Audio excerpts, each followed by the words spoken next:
Yeah. They talk, we testify. They scroll, we sanctify. They bait for clicks, I build for freedom. They pander to crowds, I speak to the kingdom. This ain't gossip, this gospel. Ain't a brand, it's a mantle. This ain't performance, it's posture. Anointing over algorithm, I'm not like them imposters. I don't do fake deep, I break yokes. I don't chase viral, I chase hope. I ain't got trends, I got truth. I ain't running from culture, I bring the proof. Wide open, we build different. Cut from cloth, they don't even stitch with. Say it raw, say it real, say it righteous. Say the name Yeshua like we not lifeless. Yeah. Wide open, we don't do safe. We don't bow down, we don't placate. We lay hands and we lay lines. This ain't rap, this redemption in rhyme. Ladies and gentlemen. Ladies and gentlemen. Go. Ladies and gentlemen. Go. Ladies and gentlemen. Ladies and gentlemen. Ladies and gentlemen. It's 9:01, time to have some fun. 9:01, time to have some fun. 9:01, time to have some fun. 9:01, time to have so fun. Get low, and drop it to the floor. I said get low. Now drop it to the floor. Bring it back, get up. Wake up and move that butt. Get up. Wake up and move that butt. I said get up. I love twerking. Get up.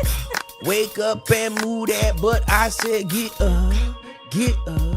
Wake up and move that butt. 9:02 Central Standard Time. It is 10:02 Eastern Standard Time. It is 8:02 Mountain Standard Time. And it is 7:02 Pacific Standard Time. Wake up, West Coast!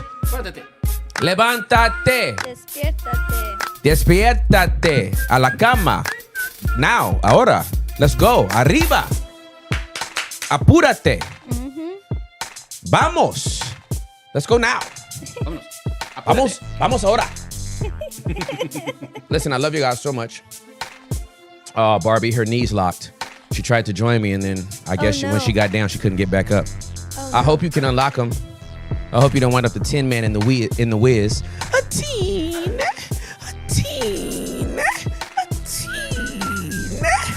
Wiz is one of the best movies. When I hear people that tell me that they don't like the Wiz, I don't in turn not like them. But inside, I distance myself. You know what I'm saying? Yeah, I know. I put a little fence around my heart. I can attest to this. You know what I'm saying? I just kind of. I experienced it from you. Dude, I like those. I like those. Oh yeah, I usually rock them sometimes. Some days. Let's give those away next week. You want it? No one will put it. Giving away. No one will put 'em in. Just giving away everybody's glasses. No. Juliana's glasses going up in January. She needs those, but we're giving those away. No, you experienced this with me? Yeah. What did I do to you? It's traumatizing. What? I love this so I'm much. tapping into my inner I actor. love this bro, what so happened? What did I much. do? I'm cutting the music. Let me take off my glasses. Yes, take off your What glasses. a blessing. What? Oh, are you taking off your glasses like your guy and then throwing them? I am so That guy's happy the right best. You know the dude that looks like Whoa. Method Man? And Yeah. and Oh, he, yeah. and he Michael. tests different Yeah, food, and then he takes glasses off and just throws them behind him. He's like, come a little bit closer. I love that. Yeah. I love that guy. He looks like is. Method Man. He is. Talking about content that just makes you happy. Yeah. That's the guy. Yeah. Okay, back to your plight with me. Okay, I'm ready. Okay. I needed to process. Okay. My body's keeping the score. I love this so much. Damn. I got a team. It was a Christmas party. It was a Christmas dinner. Oh, it's Christmas It dinner. was last year. It was last year. Oh my goodness. And that was the worst this- Christmas dinner I've ever had in my life. Man, this is about to be. This Hector, you need to process anything? It was this might horrible. bring up trauma for all of us. It really is. The people, Okay, go ahead. ugh. Go ahead. Rare. Okay. Take your time. Tim, I'm sorry. People say that they get nervous, Let but it out, now I brother. understand what they're saying. Hey, you got this, brother. You're such a you're gonna dork, get bro. through this, brother. This dude is such a dork. You're gonna get through this. And maintain eye contact. We were at a table No laughing. for Christmas. We were at dinner. a table for Christmas. It was an Italian restaurant. It was at an Italian restaurant. Worst bread restaurant I've was ever been to in my delicious. life. Huh? The bread was delicious. The bread was. Never going back. Catfish was delicious. LOL. Terrible experience. We were talking about the Wizard of Oz. Okay. Horrible people. Then the Wiz was brought up. Oh God. Hector was talking about Rachel's high school mascot, the Bubbles. Okay. The lady. You remember that? Wow, your memory is amazing. The Lady Bubblers. The Lady Bubblers. Lady That's Bubblers. adorable. Yep. How's a glass of wine in? Then the Wiz was brought up, and Hector was like, "What is the Wiz?" And I inadvertently said, "It's like a bootleg version of the Wizard of Oz." Oh, did you say that? Tim Ross, Miss Eunice Silverberg, Oh, Jesus. including Walter Silverberg, all jumped on me for even defaming. It was defamation of character of the movie. I was traumatized. I went home and cried. I was happy that Joanna He didn't went show up home and cried. to the dinner Oh, Jesus. because I would have been. Ethered it. I was ostracized Love an over a ostrich. movie. What I did you that dirty? It felt like it. Dang. Well, it was his experience. It might have not been true, but it was his experience. Are And we have to validate just that. Discrediting me right now? Not discrediting you right now, but it's Fight, going off of what fight. Tim shared Not right yesterday. now. It's Okay. really good. It said, though it might not be true, your experience is real, right? Like what you experienced, what you felt, that was Yeah. real. Yeah. The defamation might have not been real, and the ostracizing, and the ostrich, and all that, but What about The a light? feelings are real. What about a light dark triad coworker? we've had a couple of dark. I've had a couple of dark triads in my life. Oh my goodness, so Ooh, Hector. You want me to I say it right want- now? I want- I have no problem saying it. I want He to definitely- I want to apologize for the way that you experienced me last year at the Christmas Tim, dinner no. while articulating how strongly my emotions were behind the Wiz. No, Tim. You know what, Tim? You just got more points. I think you're ahead. I think Oh you got my 56 God. points now. Sweet. Tim. Yes, sir. You gave in that easy, brother? That's not a given. After all the things we've been through? It's an acknowledgement of what he experienced. After all the wide open conversations I've listened to about letting people feel their feelings and you ain't gotta do nothing with it. Oh, the Yeah, silence? absolutely. You What is happening? apologized? Make I'm them- apologizing for the way he experienced me last year. I'm not apologizing. I understand. Finish the sentence. That was very good. We're getting somewhere. Yeah. I'm not apologizing for what I said. There we go, Jackster. I'm apologizing for the way he experienced it. If it left a indelible mark upon his psyche, And we never because his body kept a score. and we never apologize for things that we did. Very good. May they suffer. We have power. Take dominion, huh? Can I finish my processing? Yeah, absolutely. Okay, thank you. Yeah, for sure. Just one little piece. Yeah, one little piece. Hit it. I'm mindful now. The words that I speak Oh, Jesus. around someone Oh, God. who's thought through what they're gonna say to people. Mm. So sometimes, hey, I might say something that will come off, Yes.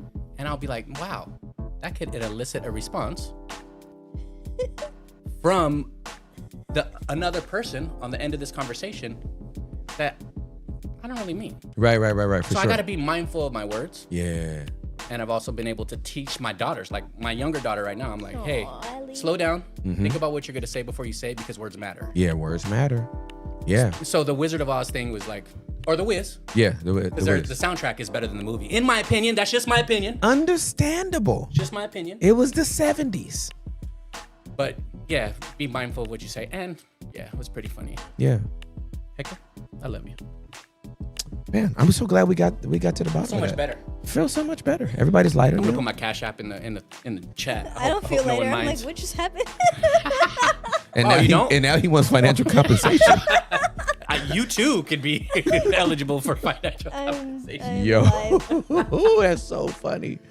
Oh, that's so funny. Did anyone Anyway. have dreams last night?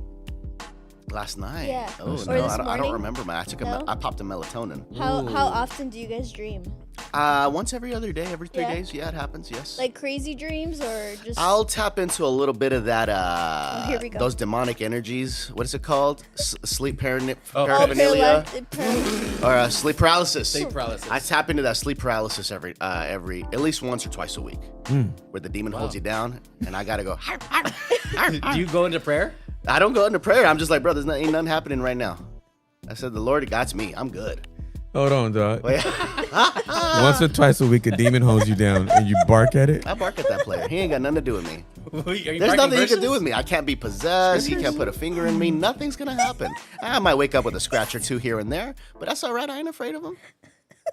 Huh? That's so good, dude. Because I've experienced it too, but I didn't bark. Yeah, I didn't bark either. I just say Jesus' name. No, there's been a poltergeist in my crib lately. I'm like, man, they are tripping. Why are you laughing, brother? I think you know why They're squatting You know in why? the crib or what? You know why? It's because I did it down the street from your crib, bro. I did a video, a real spooky video, at the Goatman's Bridge. So it was a haunted bridge. It's an old tale. Not sure if it's real, confirmed or not. The KKK lynched a person, Oh, heck no. and he was the goat man. He was a goat farmer, right? Heck no. It was a black person. Yeah. Yeah, You it want me wasn't to say just that? a person. Okay, It was a black person. Yeah, the KKK ain't just lynching people. It was lynching black people. I said African American in the video. That's fine. I was clear. Okay. I just didn't say it right now. Why were you ambiguous here?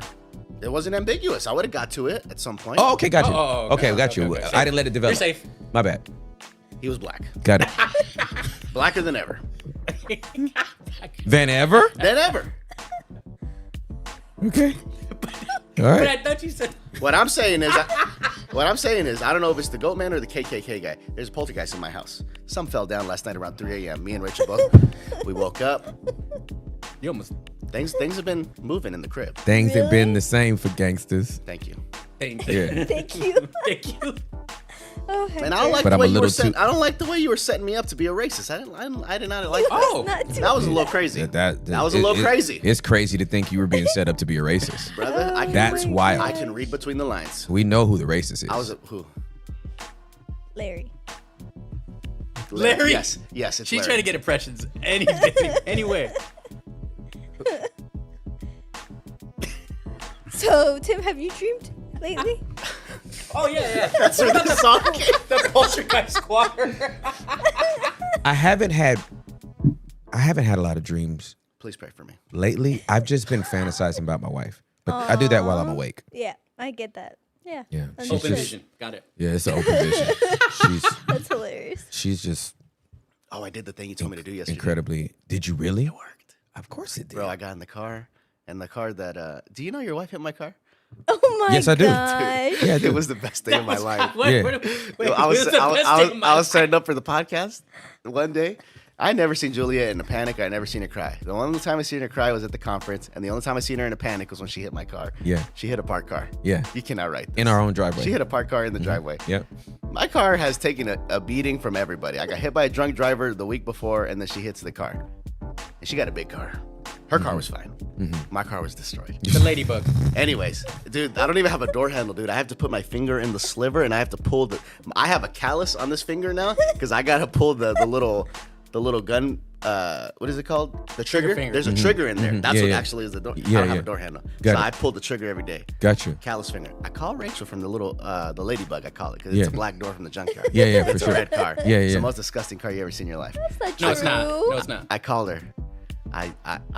Dude, the Tim Ross manipulation is so incredible. What? Manipulation? Man, No, Hector's manipulation's on not one bad. today. It's not bad. No? Oh.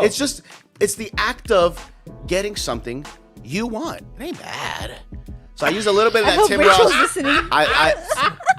I use a little bit of that Tim Ross manip. Brother, it worked. The Tim Ross. I called her. She's at work. I'm dead. I said, "Are you at work?" She said, "Yes, I'm at work." And I said, "Am I on speaker?" She said, "Yes." I said, "I need you to take me on speaker." All right. She said, "All right, you're good." I hear her a little more clearly now. Yeah, 'Cause yeah, you know, yeah. whenever you have someone on speaker, they Yeah. I hear her like this, right? The little fascist voice she has. Wow. Clearly. Mm-hmm. You know what I'm saying? Everything. Colonial times. Everything. Okay. I hear snow. Wow. We don't even have snow right now. Wow. Yeah, wow. I hear the wow. snow like, yeah. It sounds like it's pure. you know what I'm saying, Wow. It's right? a pure moment Flurries. Dude, yes, exactly. that you're about to manipulate. I used the manipulation skill, bro. The manip. The From manip. Timothy. Dude, Oh gosh. I told her, I said, "When can I see you?" Left it at that, right? And she's like, "You can see me tonight." I said, "For real, after work?" I said, "I got a fang. I got a fang coming out right now. Like one right now." But I said, "When I see you, I'm going to have the other fang come out. I'm going to have two fangs."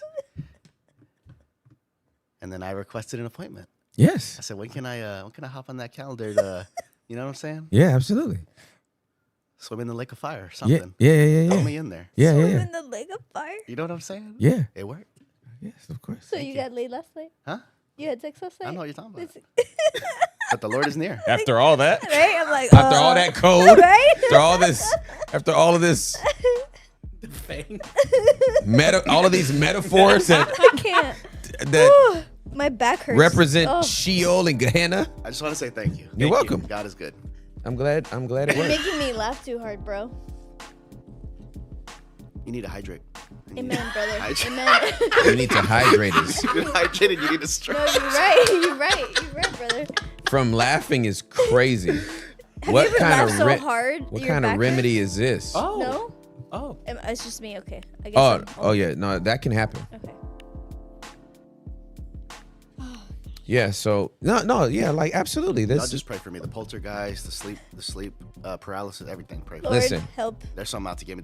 The goat is out there. I want to bring flirtations back to married couples. Amen. Yes. Amen. Like you need to, Amen. you know what I'm saying? You need to give people Yep. some reminders. Yeah. You know what I'm saying? Like, hey, don't let these kids fool you. Don't let this life that and these mortgage bills and all this kind of stuff fool you. Let's remember how this started. The chat's asking, what did that have to do with Juliet hitting your car again? I had to paint the Zero. picture because I'm in my car. Because you're in your car. Got He's it. telling his, it's a part of the fuller story. Yeah, context is Yeah, context matters. right. Context is queen. Because if we're just calling a car a ladybug, is it just because it's red? No, it's because it has two colors, Yeah. and the colors came from a accident by being hit while the car was parked. Yeah, I bravo storytelling. Let's go. Man. You made it. But That's peak storytelling right there. does paranormal stuff like when someone's like, ooh, this place is haunted, ooh, this church has a evil spirit, does that stuff typically spook you? I don't feel spooked. I don't feel spooked at I all. don't feel spooked by that stuff. Yeah, I feel. You got to remember, I was going to be a homicide detective, That's right. so I'm very comfortable amongst the dead. I'm like, Right. there's no threat in the graveyard. Zero. All the people at the graveyard are chilling. Hard. Literally. They're gone. They're not there. They're gone. They're gone. You know what I'm saying? Rigor So mortis. so it's like, Decay. yeah, you could just chill. Hey yo, I saw a clip Ooh, what's it called? the other day. This guy at the end of the they had the funeral, then they go to the cemetery. They do the last rites. The guy, this old black man, pulls out a hammer and starts smacking the casket. What? And he's like, now put it in the ground, just like that. Put it in the ground, just like that. Come to find out, you got some cemeteries or some mortuaries, I don't know who's in cahoots with who. They switch out the doggone casket. What? That's crazy. They take your family member out of that casket. They unearth it? Yeah. And resell it? I don't, yeah. Are you serious? So he smashed it to be like, yeah, you're not gonna damaging do this. that. So it's that first clip right there, homie. That's crazy. You see it? Hammer guy. He wasn't playing. Bury it like that. That's what you do. You bury it just like it is now. Bury it like it is now. Oh my god. Oh my God. Wait, it'll loop, right? Yes. Bury it now. What's wrong? Bury it. You know what the problem is. Bro came with a hammer. Look at him. You can't see it, but you can hear it. Yes. Bury it like that. That's Yeah, they framed the video all That tight. lady's hiding behind the other lady. She's like, what is happening? Yeah, he wants to make sure. Cheers to bro. Keep him in the ground. Yeah. It's like if we ever exhume this body one day, it better be in that casket. I made those dents myself. But you got, I mean, you have a lot of cemeteries and mortuaries, a whole bunch of malpractice. Them cutting off the limbs of your family members to make them fit in a certain casket. Like there's been times where families have gone to view a body, and the body's in the casket, and they're sitting there, they're looking at the top half because Right. that's the only thing that's open. Then they're like, homie was like 6'5", Wow. and they're like, this casket is like 6 feet, Crazy. if that. And they're like, and then they open the top of it, and they've literally sawed your boy off and just put shoes on his nubs.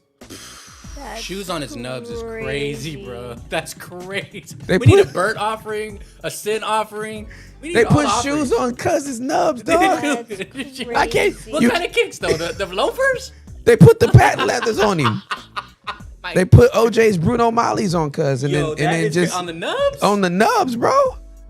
You can't do that. That's not good. There's a couple of illegal acts on Let's get it. purposes. Yeah. Okay, so common illegal acts.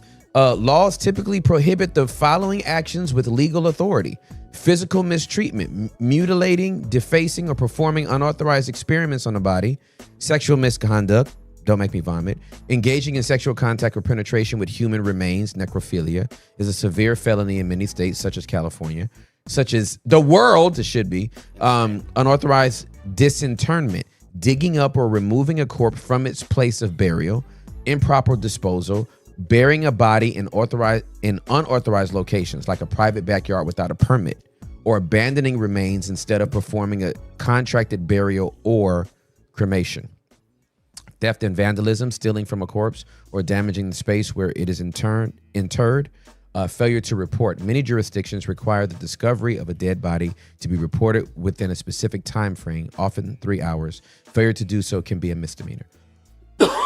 I remember when Daddy died, we're at the house.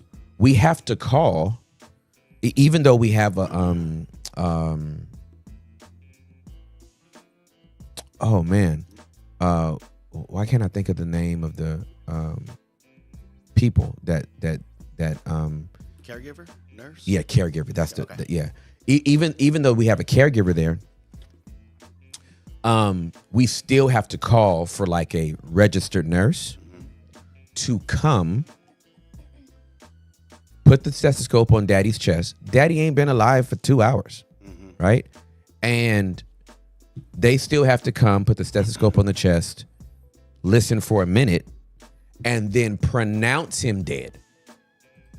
We know it, bro's dead already, but he has to be legally pronounced dead by somebody in the medical field. It's a liability. It's a legal liability. It's so crazy the medical field the way they do. Yeah. So then they, now the minivan hearse looks weird. You know the little bar on the side that lets you know this is a hearse. Oh, those are sick. You know what I mean? I really don't like that squiggly line.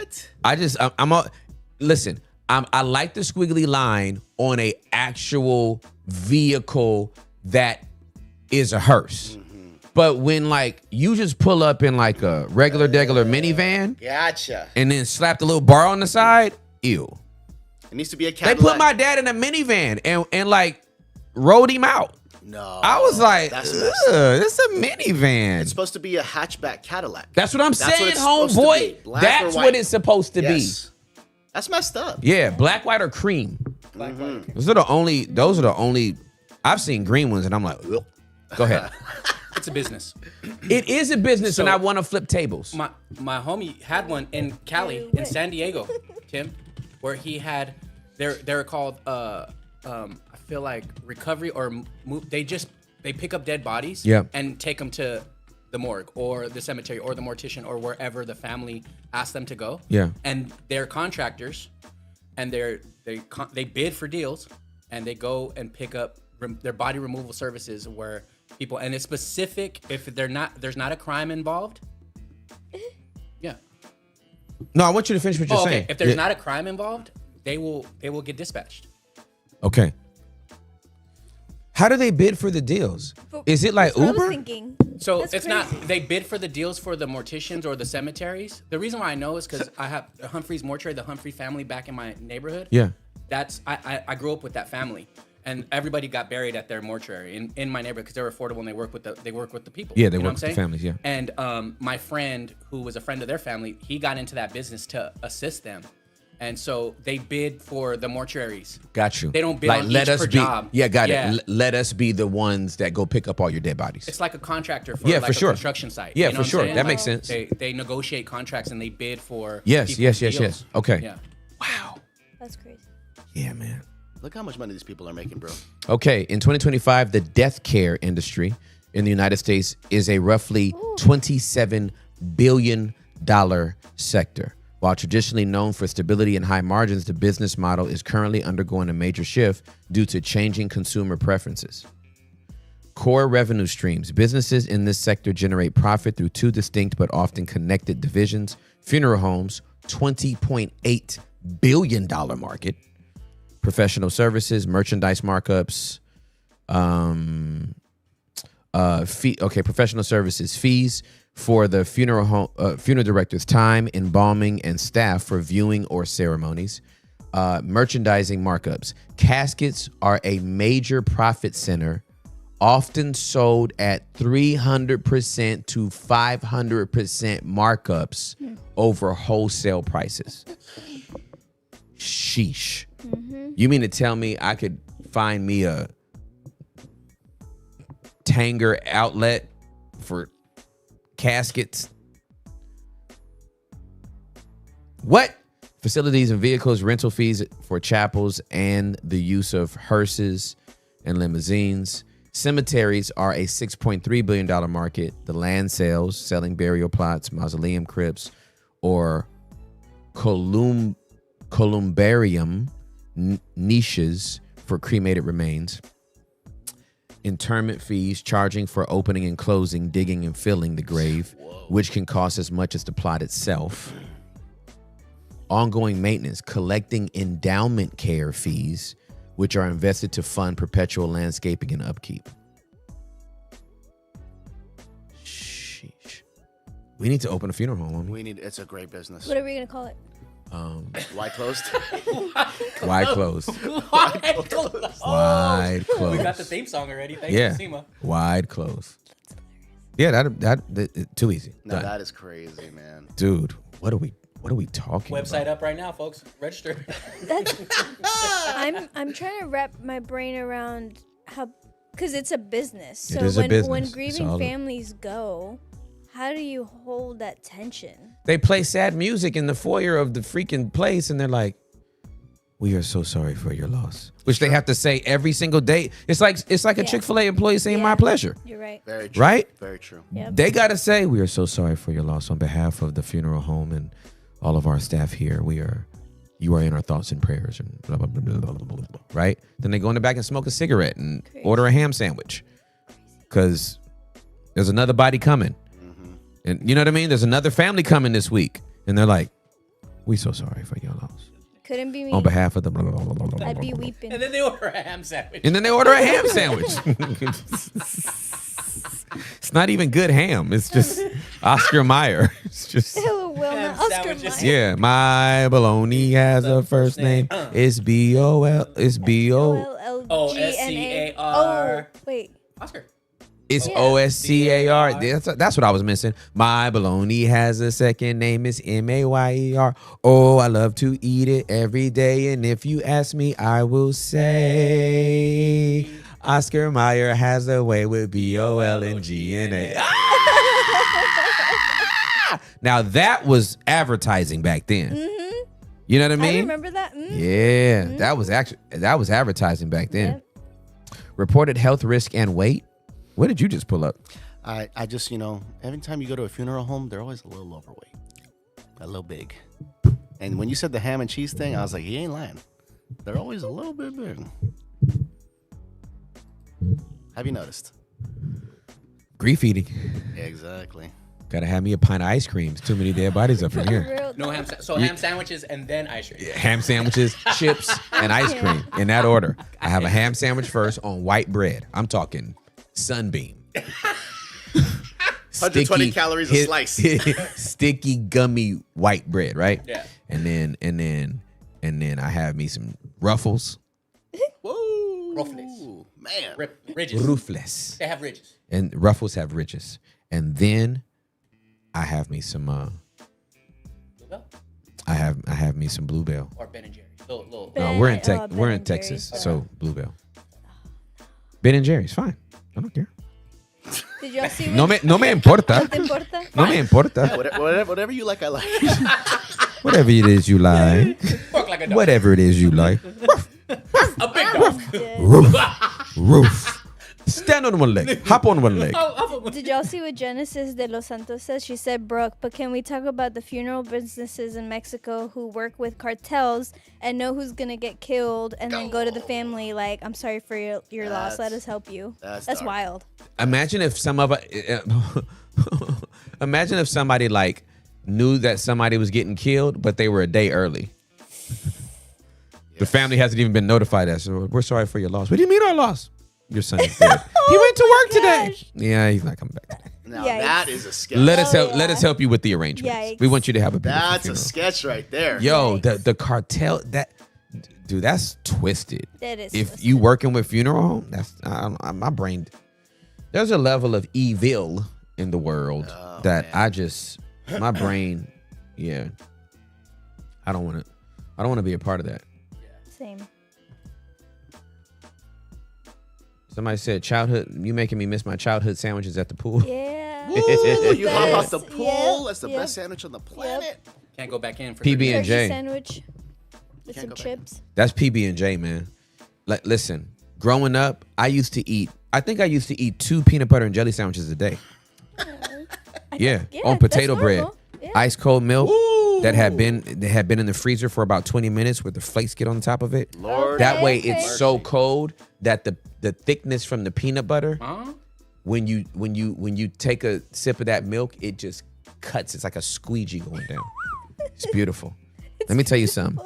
Peanut butter and jelly sandwich on potato bread. Oh! It's so good, fam. I still have the image of a squeegee in your throat. Just Just yeah. just scraping. just scraping it. That way that peanut butter is just not. what was just your there. peanut butter go to? My peanut butter was Skippy. Aw. Thank Skippy, you. Skippy and or Jiffy. Skiffy, brother. Yeah, and Skiffy. it had to be creamy. My dad was historically Charles Edward. This man always chunky peanut butter, extra chunky. That's me. I'm like, you want crunch? Mm-hmm. I don't want that. I want smooth. And my favorite jam of all time is Smucker's seedless jam. Wowzers. Not preserves. Yummy. I didn't want them little strawberries Oh. in there. I wanted jam. Jam. Oh, Oh, jam. Smucker's jam for me. Let's go. Don't, don't, don't. Boom, boom, don't. Boom, boom, don't. Teddy Riley? Smucker's jam for me. Don't, boom, boom, boom, boom. Don't, don't, don't. Oh, Dang. go, go, go, go, go, go, go, go, go. Smucker's jam for me. Hey, that was the move. Hey, BT. Back then, yeah, man. PB&J after a back ride, sandwich after a pool. I'm going PB&J after a bike ride. Sandwich after the pool. I'm going PB&J after the back ride. Even though we did have swimming pool. Did you do chips in your sandwich? You Never. had on the side. Oh, it's so yummy. Never. You never put some in your sandwich Never. and just that That crunch? little Never. texture feel. No. Never. Never. That sounds like a very East Coast thing to do. Is it? Nah. I think it's a global I thing. did that. You did it too? Yeah. No, I can't do it. Lightly still do it toasted to bread. this day. Yeah, Lightly bro. toasted bread. Like, Ooh, you're getting me hungry. My dad used to make me really thick bologna sandwiches because we had the bologna with the red tape around it. Yep, same. And so you same, sliced it, right? same. And then you put it in the frying pan, but then it would turn into the little bowl. So you had to make 3 slices in it to keep it flat, right? Flip that thing over. He toasted bread a little bit. yes. Mustard, Mustard. okay? Okay. Slap that bologna on it. Slap Yep. that thing, man. Give me a bag of Fritos. Yep. Ooh, And I had some Tang. Tang. Tang. With the green little top and Yeah, the little thing. yes, bro. And The it- powder. Oh, Yo, man. that was poison. Wasn't an orange in sight, bro. Talking about you getting some vitamin C. There was no. Why would you give me powdered orange juice? Yeah, that was. This is not. processed. There's no oranges in the process of this thing. It was delicious. And it was delicious. That sounds delicious. We would eat our bologna, so we would put the bologna in a bowl and then drench it in lime. And then just like hold it like a taco and like have some lime juice in there and then just You just had a bologna taco. Ah, con limón. It was just meat. You didn't even have no bread. Colombians love lime. We eat everything with lime. I'm with it. It's actually Lime is pretty delicious. good. What's your top I'm a score the line on OG Juliet. Tim Hood meal? Huh? What's your top Tim Ross OG Hood meal? Back in the day before the health, what was the fave Hood meal? I feel like I could guess this. My go-to is breakfast. Oh, maybe not. I got Yeah. I'm scrambling 3 or 4 eggs. I'm having like 6 slices of pork bacon, and I'm about to eat. That was like my go-to. Grits? If my mama made them. Yeah, okay, gotcha. Let me tell you something. My mama, Maxine, and my mother-in-law, Persis, them 2 women right there, mommy makes me grits every day. I have grits every single day of my life. That's so sweet. A little salt?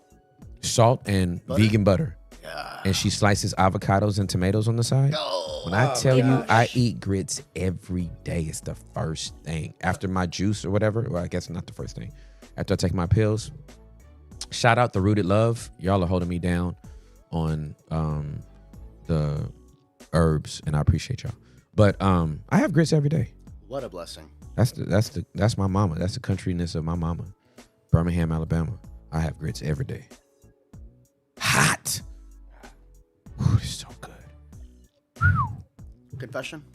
Confession. These are my confessions. Just Yeah. when I had my grits and I was doing the show, trying to produce it, then I had to say something else. in my confession.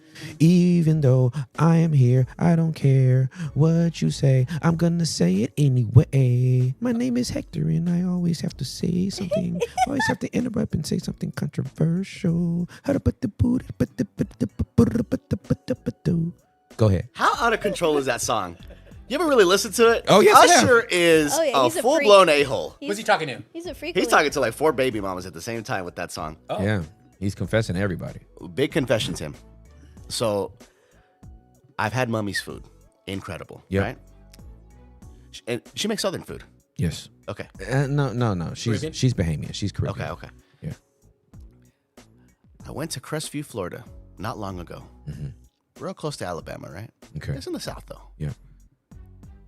Rachel loves her grandmother's food. Okay. She loves her mother's food. Okay. And I'm sorry, I know they're going to hear this. And that's okay. Okay. Brother, this is racist. This is where I am. I admit it fully. Maybe it's stereotype. Maybe it's pride, prejudice. I don't know. Something. Yeah. It is some of the worst Southern food I've ever had in my life. I don't understand how you can make bad food. Okay. Salt exists. Pepper exists. If you're ghetto, Montreal steak seasoning is $4. Get a whole pack. You can feed the whole family full of sodium. I don't understand the problem. Creole seasoning. It's been here since the 70s. I don't get it. Okay. I have a question. How do you make bad food? Grits. It tasted like tap water and sand. I don't even know how do you get there? What kind of butter did they buy? Bro, You're they- in the South. Bro, you said tap water and sand? That's really good. And it's not That racist. that might be what you actually ate. Yeah, probably. You didn't even have grits. You had tap water and sand. I just don't get it. Did you have this hard conversation with them? I've had the hard conversation directly with Rachel Okay. about it. Heard. The older ladies, I gotta be careful. You gotta be respectful. Here's the thing though, bro. Grits is a very simple dish. And you can ruin it quickly. Grits is a science. You would think it's like, well, it's water and it's the grits. You pour the grits in and you boil it and then you put some butter in and you put some salt. If you put sugar in your grits, I don't hate you. You just not like us. Back to what I was saying. A lot of people get grits wrong. A lot of people get grits wrong. I can't eat everybody's grits. Yeah. I need somebody to like be my cupbearer. You know what I'm saying? I need a Nehemiah. I need somebody to look down and be like, hey man, let me taste these for you. Let me see if this is even good for you to eat, or if they got poison in it. Yeah, everybody needs it. Yeah. Thanks for hearing me, guys. So You're welcome. yeah, you're welcome. I'm going to Pennsylvania next week, so I'm just. Yeah, you gotta survive. I have to prepare myself. I get offended. Like, I don't know if it's an insecurity in me, if it's pride. I'm offended it. I'm like, how did you do this? Take a. How did you make bad food? Oh, it's very easy for We've people to make. traveled here. How'd you make bad food? It hurts a little bit. But you got to remember, this is their normal. and I can't. I know, and I can't take They it don't have personal. no. They don't have no seasoning on it. Bring your own, bro. Oh, But that's BYOB. Yeah. Yeah, bring for your real. own thing. BYOB. Put some Lowry's and some Louisiana hot sauce in your try thing. Do it. Some Do it. choluso. Chalupa. Cholula? No. Chalupa. Chalupa. Chalupa. Is that the Yes, name of the the? Cholula. hot sauce. Cholula? Cholula. Chalupa's what Taco Bell. Okay. Oh. Just go to both of them. Go to Do both. both things. Go both things. Yeah. Get a couple of chalupas. Cholula. Mix it up together. Bring a flask of seasoning is That's hilarious. hilarious. A flask of seasoning is crazy. in the little pocket. Yeah, in the little pocket, in the little container, and just be like, just douse it over all your food. Since you're saying you're going to Pennsylvania, I'm assuming for Christmas, right? Yeah, And yeah. Christmas is next week, right? Christmas is next. Christmas is next That's week. wild. It's 70. That's It's wild. 64 degrees today. Is that good or? Wild. I want weather to. I want Texas is so schizophrenic when it comes to weather. So out of control. Like I you want don't snow. know what you like. Some very few Christmases where there's been a couple of Christmases since I've been here. That Couple of what? Christmases. Oh, okay. Yeah, My bad. since I've been here, that there has been snow on Christmas Day. Really? Yes. That happens here? That's That has yeah, it's happened. That it has happened. Okay, got you. But it could also be 72 degrees. And you're like, I'm not in Florida right now. What are y'all doing here? That's that Cali. It's so weird. Yep, it is weird. Like people go out in shorts and then have to go back home and put on a jacket. It's so true. It's crazy. It's so true. Like you could be out for 6 hours in Texas and like literally have on like a t-shirt, shorts, and flip-flops, and 6 hours later need a sweater. Yeah. And then a Weird. bikini. I'm kidding. Totally. A sweater and a bikini? No, it's true. It gets Fine. warmer as the day progresses here, which is so super it- weird. I wasn't yeah. ready for that. Yeah, Yeah, me. it's- yeah. Wasn't ready for that. So speaking of the holidays, how do you? I feel like we have like 18 minutes left. How do you guys handle the holidays? How do you do you both of your families? Because we're all married here. Do you do one at a time? Do you do everybody together? How do you guys handle the holidays? Everybody comes to my house for Christmas. We go to our sister-in-law's house for my sister-in-law's house for Thanksgiving, but Christmas is here. And so there might be 22 people here. And there might be 92 gifts. That's nuts. It's Hours. That you give out? no, Or- like within everybody. total. Got it. Total. Understood. Now, do you have your side, even from Cali, they pull up or no? we talked about this the other day. I was talking about this with Noah the other day. Noah has not met his cousins on the Ross side.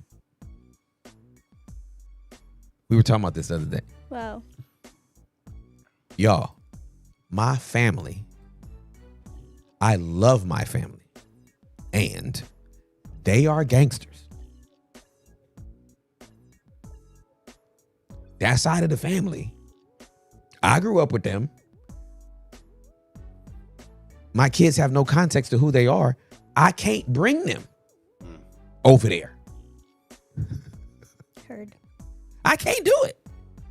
They haven't met him. My older brother's never been to any place I've lived in Texas. Oh wow. I meet him at truck stops and restaurants, in and outs. He's never been to any place I've lived. It's not happening. Yeah. That's the boundary I got to keep. Obviously, unless you knew me from that season of my life, there's no point. I communicate for a living and I can't give you context to it. Yeah. Like, I'm not playing I feel that. when I say I come from Yeah. a stock of people that got bodies and have not been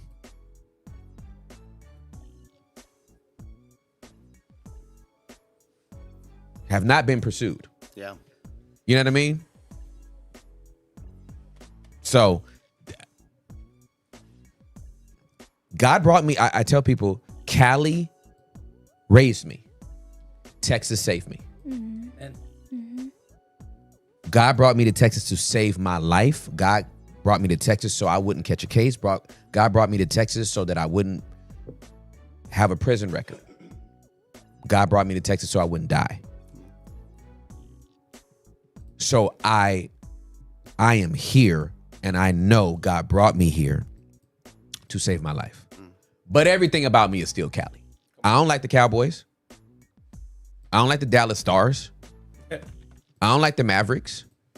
Everything I wear is still Crenshaw. It's still, I love, Cali raised me, but Texas saved me. So, What a blessing. yeah, that's that. Yeah. Do you have any encouragement for people during the holidays? Yes. That was cute. be encouraged. Just depends on what the person needs. Let's say it's all the different categories. What would you say to each? Well, of person? what though? Of what? Let's get Like, some specifics. I mean, the grieving family, the maybe is grieving, one. Yes, the grieving family, the family who has what's that saying? They shove everything Under the rug. under the rug. Family with a limp. Sure. Maybe you got a cousin without a leg or something. Sure. Casket nubs. Sorry. Casket nubs with little shoes just inserted I on can't them. even think after that. Bro, they just put them on the pegs. That's crazy. Got a brother-in-law with the little hand. Oh my Like God. he's a gorgeous man, but he got a little hand. Like one of his hands is like a little hand. Okay, you said it 3 times. I It's a asked- little hand, I know, Hector. I know. I just want to make You sure. like it. I asked him if I could touch it. Okay, He let me. cool. I just want to encourage people. If you got a family member with a nub or a little hand or whatever that is, Shake it. just connect with them, brother. It's all Connect right. with that particular limb. That's what I'm saying. Just Ask them, wiggle that nub. dude. It's adorable. Let them know that you acknowledge that part of their I gotta show it to body as well. you. I gotta show it to you. I don't Don't want to do see it. it. Don't do it. It's incredible. Everything don't have to be shared, dog. Yeah, you're right. So That part. with that people- part. That part, Tim. So with the heavy family, Tim, what's the shout out members? Membos Membos. What are you about to say? to the grieving family out To the- there. What's the encouragement that you give to them during the holiday season? Man, I think I spend so much time talking to people one-on-one, Yeah. individualistically. Yeah. Oh, That was a mouthful. I don't even know if that's it's a a word. haiku by itself. You know what I mean? Right? One word, haiku, done. I'm done. Individual. Put your pen down. Ballistic. Put your pen down. I spend so much time talking to individuals that it's hard for me to give like general sweeping Gotcha, kind of yeah. like, because I'm always like, well, I don't have context and Gotcha. what is it? Yeah. So anyway, I gotcha. that's the only reason why I'm not answering that. Yeah. Understood. Yeah. Shout out PB and J's. Hey, pull up that story that we had from I think the one with the AI taking over classrooms. I'm on it. I was very interested in this. We homeschooled our kids, so I think we missed this, but man, AI is about to be front and center in terms of the way we interact with our lives. It's about to be front and center. Like for real, for real. Derek, your children are in public school? I have a mixture. I have my oldest daughter is doing homeschooling, and then my youngest daughter, who's in 4th grade, she goes to an elementary school here in Texas. And what are the rules? Are they allowed to use their phone and use ChatGPT? No, Okay. they're Cristela, may God's peace be with you as you and your family navigate the loss of your cousin. I'm so sorry you have to enter Christmas week with such a loss. That sucks. And I understand it. So we're praying for you. We love you. Okay, is AI replacing teachers? At 2 North Texas private schools, It is. A revolutionary way of education is in North Texas, and most people don't know about it. 2 private schools are powered by artificial intelligence teachers.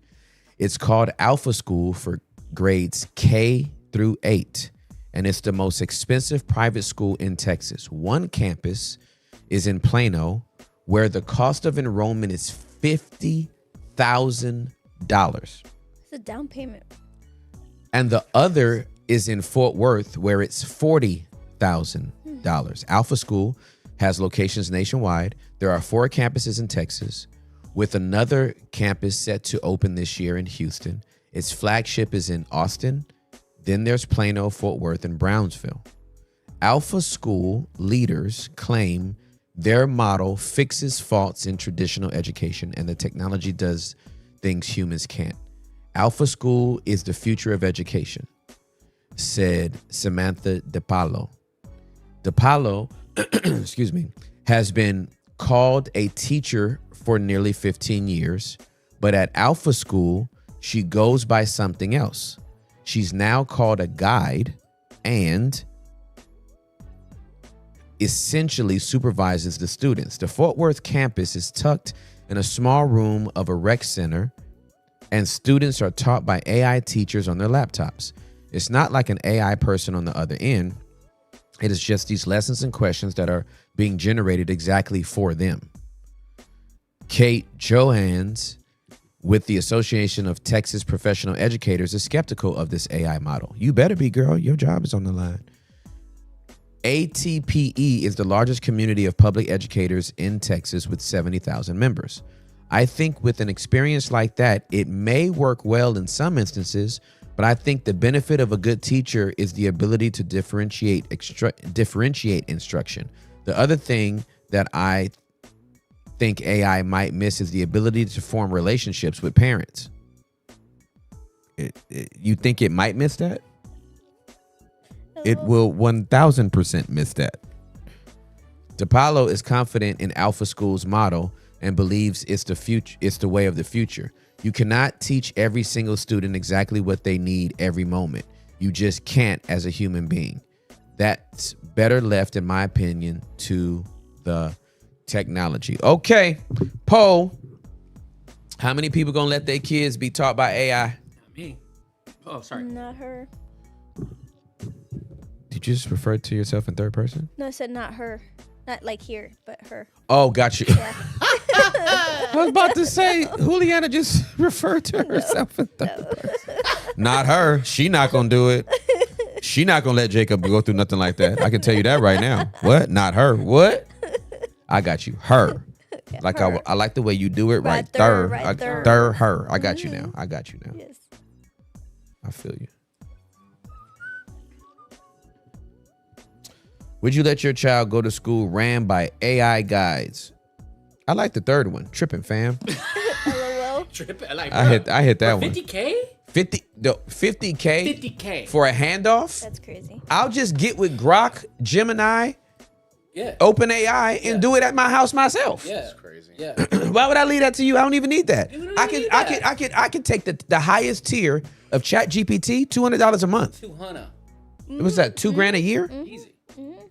And just or $2,400. 6A. Who do we appreciate? I think it's $2,400, probably $2,400 a month. $2,400. $2,400 a month, right? And then that'll be my educate my kid that way. Come up with the curriculum.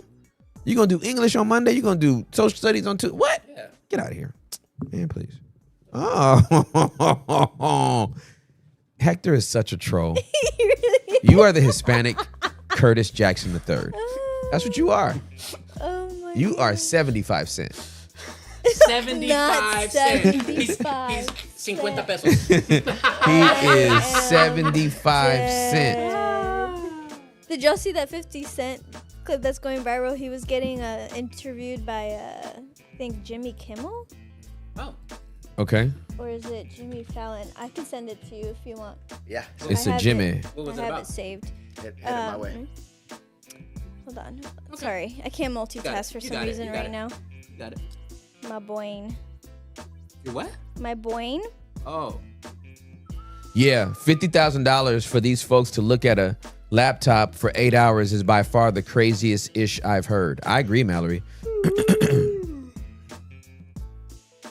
AI is giving anti-Jesus agendas. Yeah, maybe. Again, I love AI when it's used appropriately. I think it helps to expedite stuff that anything to save me time, I'm with it. It's a tool. It's a tool. When it's used as an effective tool, it's effective. Yeah. When it replaces human interaction, when it replaces intimacy, when it replaces X, Y, and Z, then of course. It's machine learning, so it's ran off prompt. So if you allow it to if you lean on its responses and not give it prompts. Yeah, exactly. Yeah. It's not going to collaborate. Yeah. AI is a collaborative tool for me. I do not go to AI and be like, help me live life. Wow. Right? Right. That's not happening. That's not happening. Are we pulling up a 50 Cent clip? Mm-hmm. Curtis.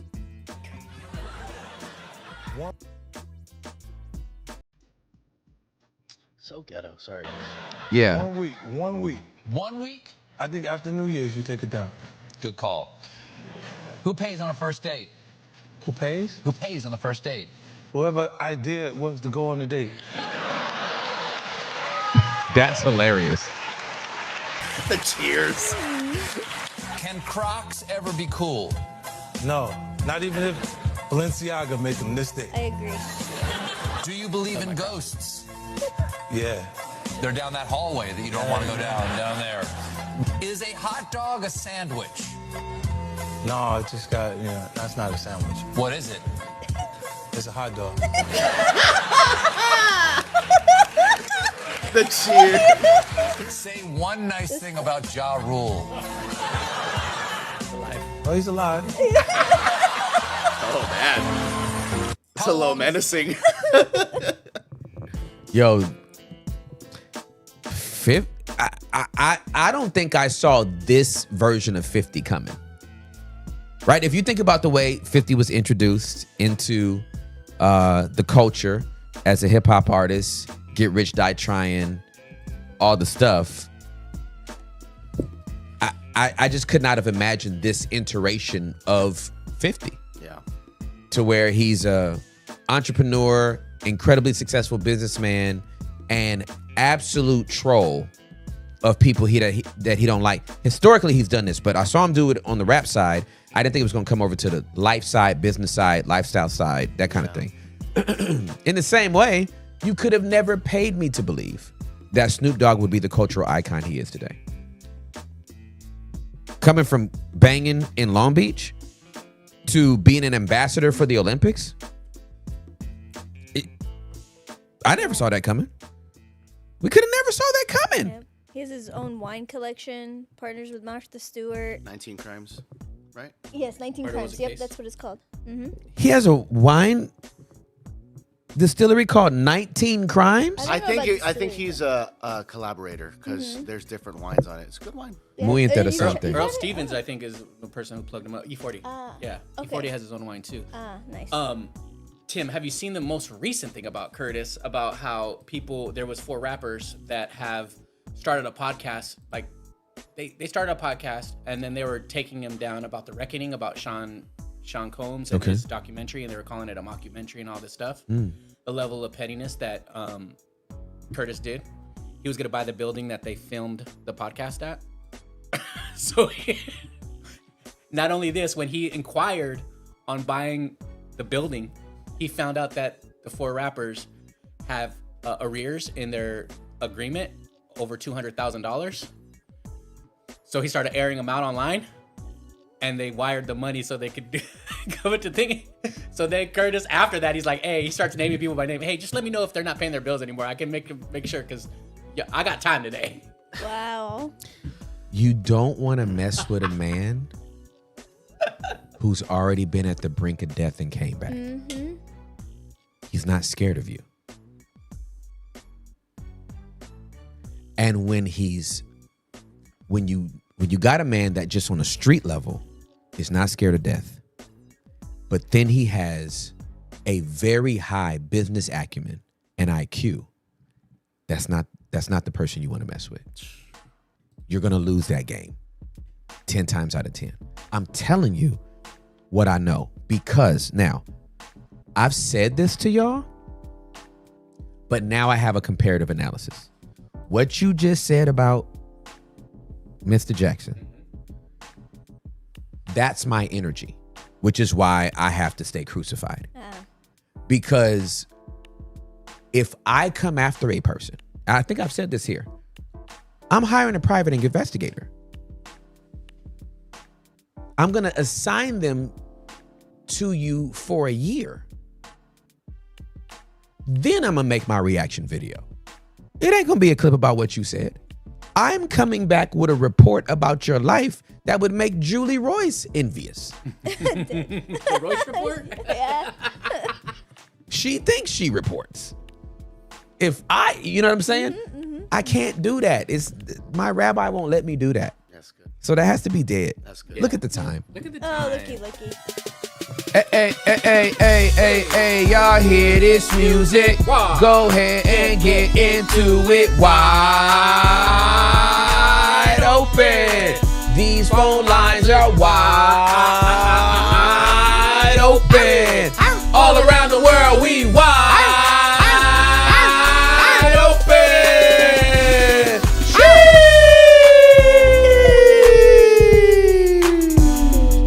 Ladies and gentlemen, it is 10:01 Central Standard Time. It is 11:01 Eastern Standard Time. It is 9:01 Mountain Standard Time. It is 8:01 Pacific Standard Time. Listen, ladies and gentlemen, we are now wide open for the next 2 hours. There is literally no question, comment, concern, critique, compliment, cabbage, kale, crunch, or Karen that is gonna be off limits. This is now the safest space in the United States of America, if not the world, where you can be fully seen, fully heard, fully known, fully loved. Even if you're not fully agreed with, because 4 out of 5 ain't bad at all. I do not guarantee to have any answers for you, but I do guarantee this is a safe space. Oh, my hair is popping, ain't it? You look good, brother. I mean, it is just Very handsome. It is just out here. We're here for it. It's a lot of it too. If y'all knew the shrinkage and the coil on this hair, my hair is long. Longer than mine? I don't know. Maybe. I don't know. You don't say. It's long. It's long. 50 years old, Can sitting I up here straighten with your hair? You want to straighten my hair? I'm kidding. You, like with a hot comb? I'm totally kidding. You can. No. Your hair is beautiful. I don't want to. I'll do it though. Dude, Yeah. don't deny this. That would be great to do. Membos. We'll do it on the show. Drew Membos. is your hair person, so I'm not going to mess with Drew's hair. Vale. Yeah. No pasa nada. Hi, Drew. We are not fully agreed with He's right so now with you. disappointed in me. You said You had it in. we're almost there. Sorry, guys. Okay, what are we talking about today? Who we talking to today? What are we talking about? Yeah. What do you want to talk about? We have an anonymous caller here. Welcome to Wide Open. You're on with Tim Ross. At Target. Unmute, please. Oh, we just need you to come off mute. Girl, we can't hear nothing in the clearance section. You Girl, got to you're come still off going. mute. She is deep. You got to She come is off in- mute. she is Deep in You're on combo. mute. in it. She's enjoying herself. Sharing the whole novel. She got the whole novel out. Press unmute, my good sister. You're going to tap the screen and then hit the little speaker button. Get on that Target Wi-Fi too. It's going to help you stay connected. There we go. Isn't that at Target? There we go. Oh, you can hear me now? I can hear you now. Hi. Okay, perfect. Hi. I was saying that Hector tried to upsell me, I think, because I thought that everything was like $5, but he told me 19 in the chat, which is a little rude. It is rude. It is very rude. I'm going to address him after the show. I take it all back. I'm sorry. But I mean, I'm in a consignment sort of sell my own stuff here, Hector, to get my own money. So, good try on the 19. But this is my second call, Tim. I Okay. talked to you back on Juneteenth, actually. Oh, awesome. I was going on the cruise. I was the one that was going on the cruise, and you're like, don't do nothing. And so guess what? I didn't do nothing. Gotcha. But this is a completely different, not an update, but so relational nutrients. Can you hear me okay? Because I have a headphone in. No, I can hear you perfectly. Okay. Relational nutrients, maybe encouragement, perspective, insight, and then anything else you think might be best. So do you want the So I have a first question here. Do you want context with it, or do you want the question first? Give me the question and then give me the context. Okay, let's scroll down. Question is, how do you know if I call them nuggets. So in just a moment when I give you the context, you'll know. But my nugget being from, is it my subconscious or conscious, or is it God? Like, how do you know if it's different, like if it's from God or if it's just from our own brain? Okay. And then is there a consequence for saying like, oh yeah, that was from God, and then only to find out it wasn't him, but it was, like last night's enchiladas or something that we're talking to you? That's the questions that would go with this next set of context. Okay. So again, I don't know if this was a nugget or God. So in July of last year, March of last year was whenever I was hit. We talked about that in my first call, that I was hit by the Tahoe while running. Mm-hmm. And so July of last year, I had the nugget drop in while I was just on the couch, and it was go back to school, and get your associate's degree in criminal justice. And I was like, no, thank you. Kind of pushed it away. And not a fan of going back to school. I'd never feel like I'm smart enough to do it. I don't really retain most of the information and like that I ingest. Mm-hmm. Oh, I'm going to have to pause just a moment. Actually, Cora, can you go take care of that for me? Tell her you want the cash, Cora. Sorry, we're here and they called me and my daughter's here. No worries. And so the nugget stayed around, and I thought maybe, if it was God and that I wasn't obedient, that I didn't know, what the consequence there was. So I applied to the local community college, did the FAFSA, got accepted. And once all that went through, I told my husband about it. So I attended local community college with the FAFSA. There was nothing out of pocket. I got my associates in criminal justice by summer of this year. Mm-hmm. And then I thought I was done. I was like, okay, great, done. I don't use my degree for the job that I'm in, just because when we looked it up, it's that I pay less, the pay is less, and then the hours are more, and a little bit more time consuming because I do have children that are in sports, all that. Gotcha. However, so I'm reading my notes. I'm sorry. Take your time. So in September, I attended a women's conference where the speaker mentioned Liberty University, and I was like, never heard of it. So I went to the table, got the flyers and the information. I saw that they offered a bachelor's in criminal justice, which was just all online. I thought, well, maybe, but then just kind of left it alone, brushed it off, forgot even where I put the flyers. And then October, a nugget here, hit me for go back to school for your bachelor's, but in journalism. And I was like, no, thank you. No, thank you. Not anything that I would even remotely be personally interested in. Mm-hmm. And so I pushed it back. That was, like I said, October. That was October. And then I was driving one day and I wondered if, like, our church that we'd only been going to about 4 months, if they did any missions with women in prison. And then boom, I get hit with, you can write the stories of women that are in prison or jail. Then that following Sunday at church, since we'd been attending for the 3 or 4 months we've been there, the mission pastor for the first time came on the stage to do like the intro, like welcome, yada, yada. And so I was like, maybe things are like, the whole people go like, okay, God, if this is you, give me a sign. And there's so many different things coming along with it. Right. So I looked into our local university's journalism programs, and none of those gave me peace. They were more focused on like news reporter type thing. And that isn't what I felt like that nugget was. Mm-hmm. And so I just kind of, again, pushed it away because I was like, well, the local ones that we have don't do anything. And then I started seeing Liberty in my Instagram newsfeed, like sponsored posts. And so I was like, fine, I'll look into it. So I look it up, and sure enough, Liberty offers a journalism program that's geared toward writing only that was a little bit more peaceful for me to look at. So last month I applied, and then I found out that I could get a discount if I use my dad's veteran papers, which me and my dad don't talk other than like holidays saying happy birthday, Merry Christmas. Mm-hmm. And so I was like, it's kind of sketch. I don't know if dad would even let me do that. Surprisingly enough, he did. And then I didn't tell my husband until he walked in to the house when I was on the phone with my dad. He was like, what are you talking to your dad for? Oops. So applied. So all that. So the FAFSA and all that. And with this one though, it would be that I would have to pay out of pocket. Mm-hmm. Whereas with the other one, it wasn't out of pocket. And throughout the other one, getting my associates, me and my husband both were like, well, there's just so many things that are lining up that this would have to be like, right? Like it just everything made sense and worked out. And so in my fleshly part, I'm more of like, okay, well, it's not free, so it can't be God, right? And then my friend told me, she's like, okay, but remember whenever I believe Abraham went to sacrifice and there's the ram in the thicket? She's like, it was what are you willing to sacrifice? But then I'm going to give you what you need because you were willing to make the sacrifice. Right. And I was like, okay, well, crap, that was really good. And then last week, my counselor made me feel really bad about it. Which led me to go, I need a new counselor. Because what she said to me was, wow, your God must be real specific if he is telling you to go get your bachelor's in a specific degree. My God will wake me up in the middle of the night to pray and not tell me what about, just to pray. And so there was this confusion in me. And I was like, okay, so then maybe it's not a God thing. Maybe it's just a me thing.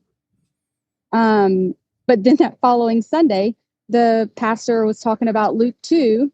And what resonated was the specifically speaking verse 12, the angel song, the sign to you is this: you will find an infant wrapped in strips of cloth and lying in a manger. And I thought, that's specific. Very specific. Like very specific. And then I was in that moment of church, I was like, oh, my God and her God are not the same God. Because I told my husband, after she told me that, I was like, I've heard many people like go on the Wide Open show and they say God said X, Y, and Z. And then not necessarily that God gave them the steps to make X, Y, and Z happen, but God said X, Y, and Z. Correct. And you just follow X, Y, and Z and the steps will fall into place. That's right. And so the again, question being more of a, is it, how do you know if it's from God? And then is there a consequence for saying like, hey, yeah, because I think that's where I'm scared, is to say, no, like God told me. And so instead I'm just like, no, a nugget dropped in my brain and it was like, do this. Yeah. I'm so grateful you asked this question. So many people get confused around this.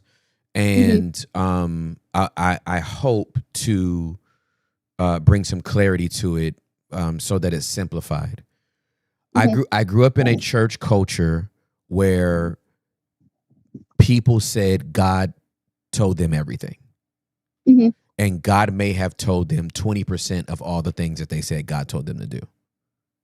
Right? So I never wanted to be the God said person. God said, God said, God said. What I learned to do is to be a person that would say, I feel like the Holy Spirit's telling me this. Or I feel like God's telling me to do that. It just gives me enough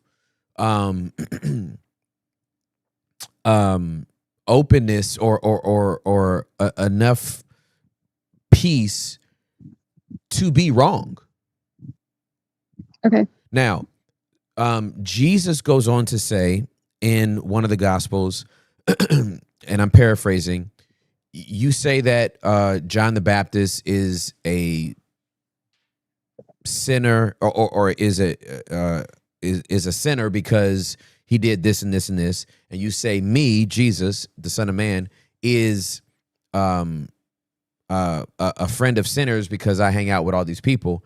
But wisdom is proven to be right by its results.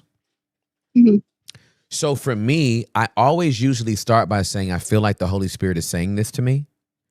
And then when it comes to pass, when it is like confirmed, oh, this is definitely God. Then the next time I'll talk about it, I'll be like, God said this. Because the results have proven that to be right or that to be true. So my encouragement to you is, I mean, I like you calling it a nugget, but I don't see any problem with you saying, I feel like God's telling me to go back to school, or I feel like God's telling me this. And you know that it's God by the way that you pursue it, and he continues to open doors, and ultimately you actually do the thing that you felt like he was calling you to do. Okay, God was involved. Or you can say, I feel like God's telling me to do this, and you might take a few steps and all the doors are closed and you're like, I guess that wasn't the Lord. Okay. No harm, no foul. I just don't like to use I do not like to use God said as the God card that makes everybody be like, well, we can't say anything or speak into it because God said it. Does that make sense? Yeah, it makes sense. Yep. Yes, I wasn't sure. Like, so on, can you still hear me? Yes. Okay. Um, follow him. Um, so I wasn't sure on the second part of that being like is there a consequence to that? Not like I guess like a spiritual type consequence to that, like saying that it was God only to see that it wasn't him, or is it just a worldly thing of people being more like, hey, you said that was God and it wasn't, Yeah. or you felt like spirit. Yeah. I think the framing of it is important. If I start off by saying I feel like the Lord is saying, and I'm still trying to pray to see if it's him or not, I haven't said God said anything. Okay. Until the results prove it, and then I'm like, God definitely said that. Okay. Right? And this was literally the test that was given for any prophetic word that was uttered. The instructions were very clear. If a prophet prophesies and it comes to pass, it was from God. If a prophet prophesies and it doesn't come to pass, it was not from God. The end. Right. And my is a good, I guess, rebuttal or way to say that is, well, nothing is wasted anyway. So even if it wasn't quote unquote God saying it to me, then it wasn't wasted. Correct. Okay. Yeah. Correct. Because you're in a relationship with him that is not contingent on don't make a mistake. Okay. Right? Yes. Like you're not on this Indiana Jones-esque adventure that if you make the wrong step you get beheaded. That's not happening. Okay. Yeah. Okay. And then so I had another question. Good grief. I am in the car riding passenger to my 16-year-old at the moment. So. She's good. She's good. She has you. Okay, so could you give any insight on how a person who has played their role as like spouse, parent, worker, friend, etc., for so long that they don't know who they are? There's parts of me that are like, well, I'm scared to find out who I am because what if then I lose my spouse? And just a heads up, fear of abandonment does reside within me. Got it. Not that my husband has given me any insight that, hey, peace out, I'm leaving, or I'm close to leaving. None of that. Right. It's just, does that then entail that it's that I am to, in order to find out who I am, to just try things over and over, and I mean, like, what does that look like? Yeah. Yeah. So I think I'm grateful for your self-awareness around the abandonment. I think when you have context to that, you have to be more cautious about the narratives that you make around any changes and the meaning that you make around changes. Okay. So if you're like, hey, I've been doing this for years and years and years, and now I think I want to pivot and do something else, but I don't even know what I want to do. I don't even know the first place to try, but I'm going to try something. You have to know how that abandonment wound will attempt to inform what you do. Gotcha. And simply, when you hear the narratives pop up that you know are not true, you have to expose them. You have to bring them to light. Right? And then when it comes to, look, I've been married for 26 years. I was a pastor. I was a preaching evangelist, and then a pastor, and now I'm a podcaster. That was a huge pivot. I had no idea outside of a word from God that we knew to be true at this point, right? To start doing a podcast. I was wildly uncomfortable. I disliked the idea, and I've been doing it for 3 years now, and I love it. 3.5 actually. But would you say that in the shift of going from pastor to podcaster, that you knew who you were the whole time? You didn't look at, if someone was like, well, how does that make you feel? Or what is it that you do? And you're like, well, for my wife, I'm like this. And do you see? So it's like I think that's where I go is, and that's what my counselor was like. She's like, you're saying that, you're confident in your role as a mother and you're confident in your role as, a wife, but like, are you confident in who you are? Mm-hmm. And so that was where I was a little stuck on like, well, who am I? Because I've had to play mother for so long and, Right. do all these things. And so that was where I was a little confused on how does one find who they are? You need time with yourself. Okay. You need some you need some alone time where you can like be very introspective and reflective on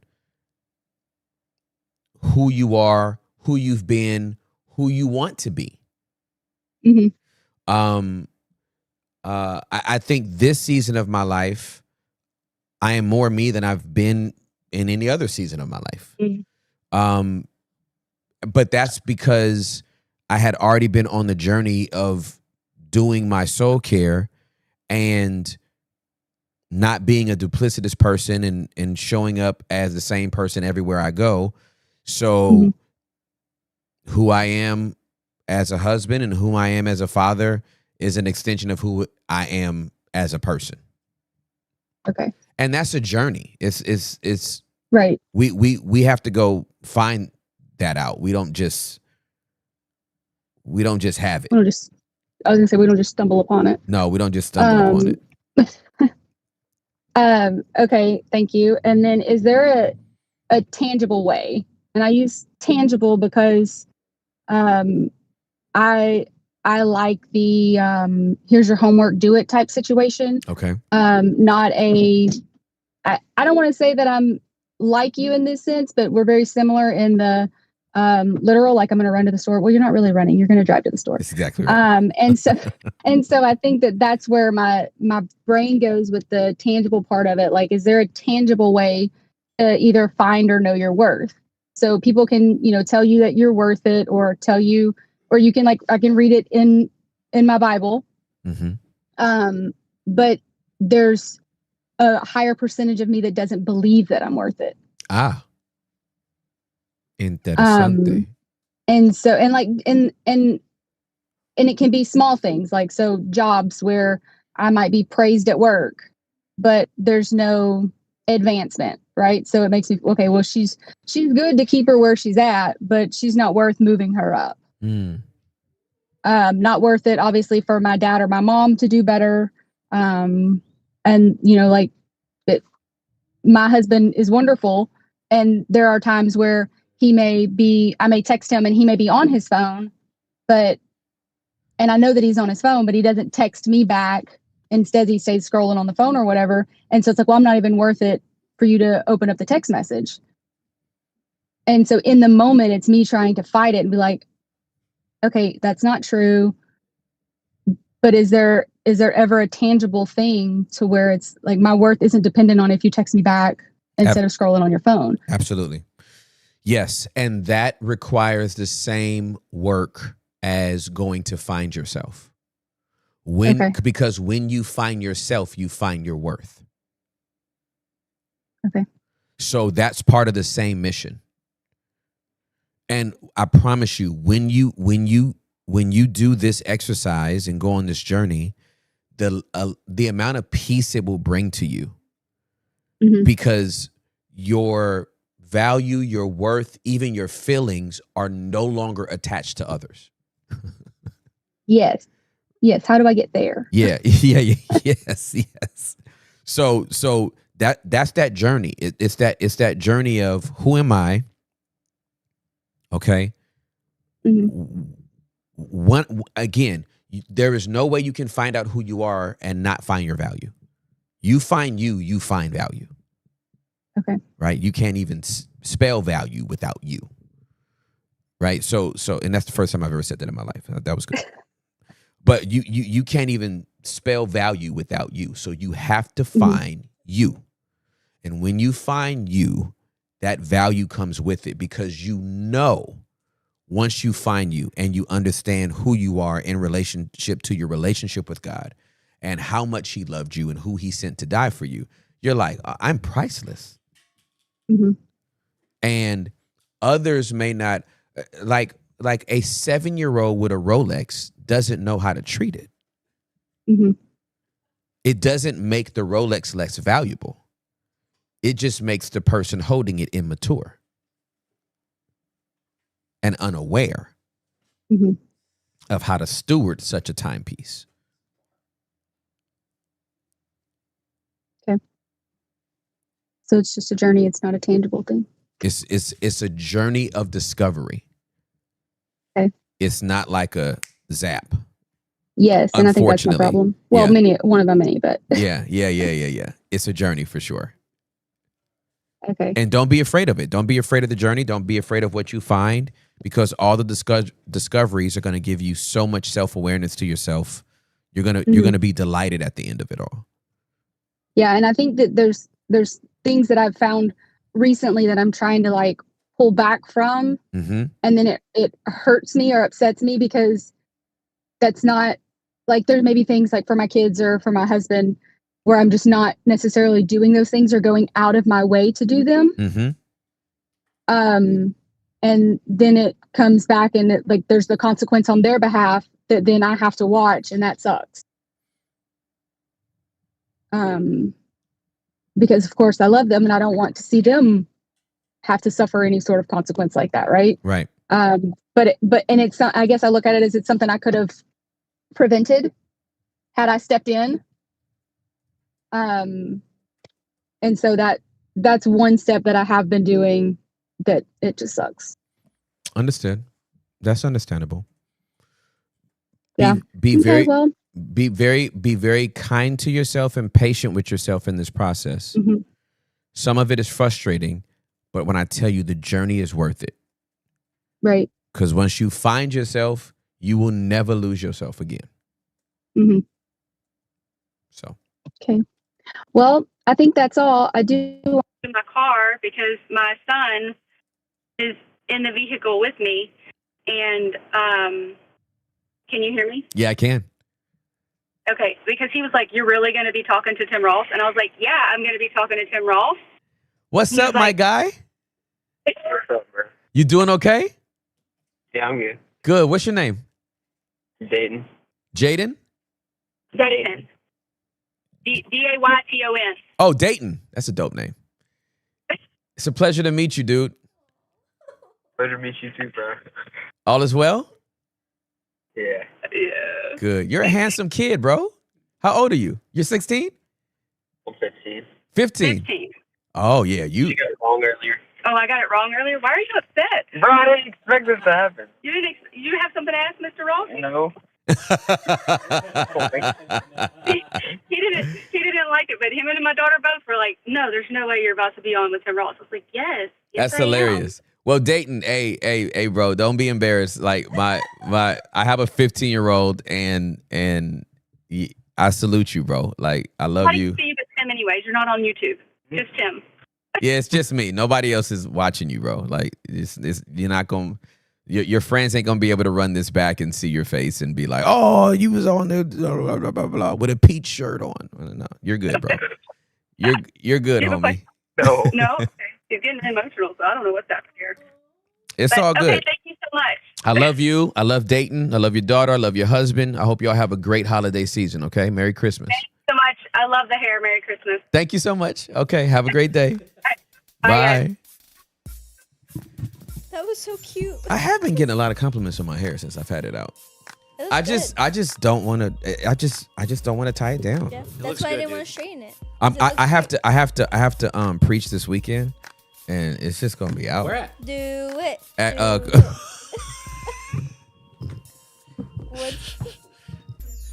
are we doing? Tim doesn't share where he is, so Derek's like, "I will press you since you're not going to tell anyone." Yep. You're nicer than me. We had a whole conversation about this before you came back. So him saying that right now is so hilarious. Where at? Where you gonna be? Where you gonna be, dog? I'm gonna be at Cross Church. Oh, because you called out sick? Oh, no, never mind. What? Never mind. Cross Church in Denton. Yeah, Cross Church in Denton. Yeah, which is our home church. Yeah, right. But I'm speaking there this weekend.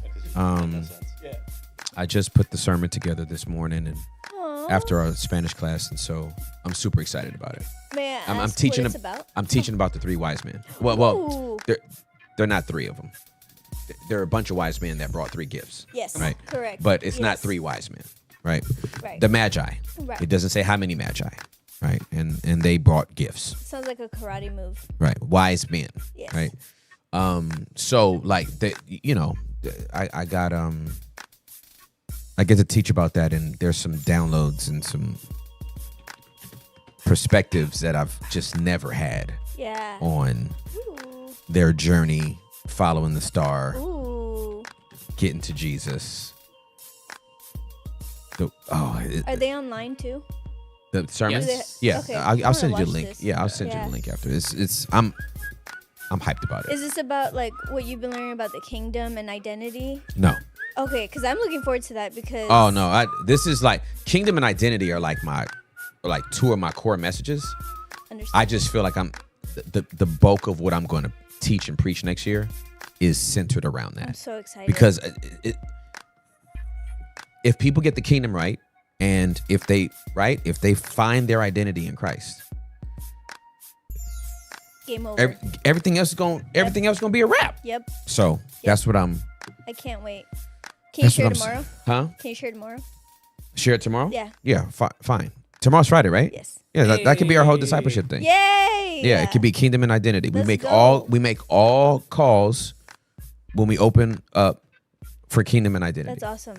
If you don't want to talk about the kingdom, you don't want to talk about identity, don't call tomorrow. That'll be boom, boom. Got it. Sealed. All right, we got another caller. Tone, welcome to Wide Open. You're on with Tim Ross. Toad! What's cracking, my guy? What's up, homie? What's good, man? I'm chilling, I love bro. To hear, dog. I love to hear, man. Thank you, man. Nice Thank look. you. It's good to Nice see. look. It's good to see your face, man. What's popping?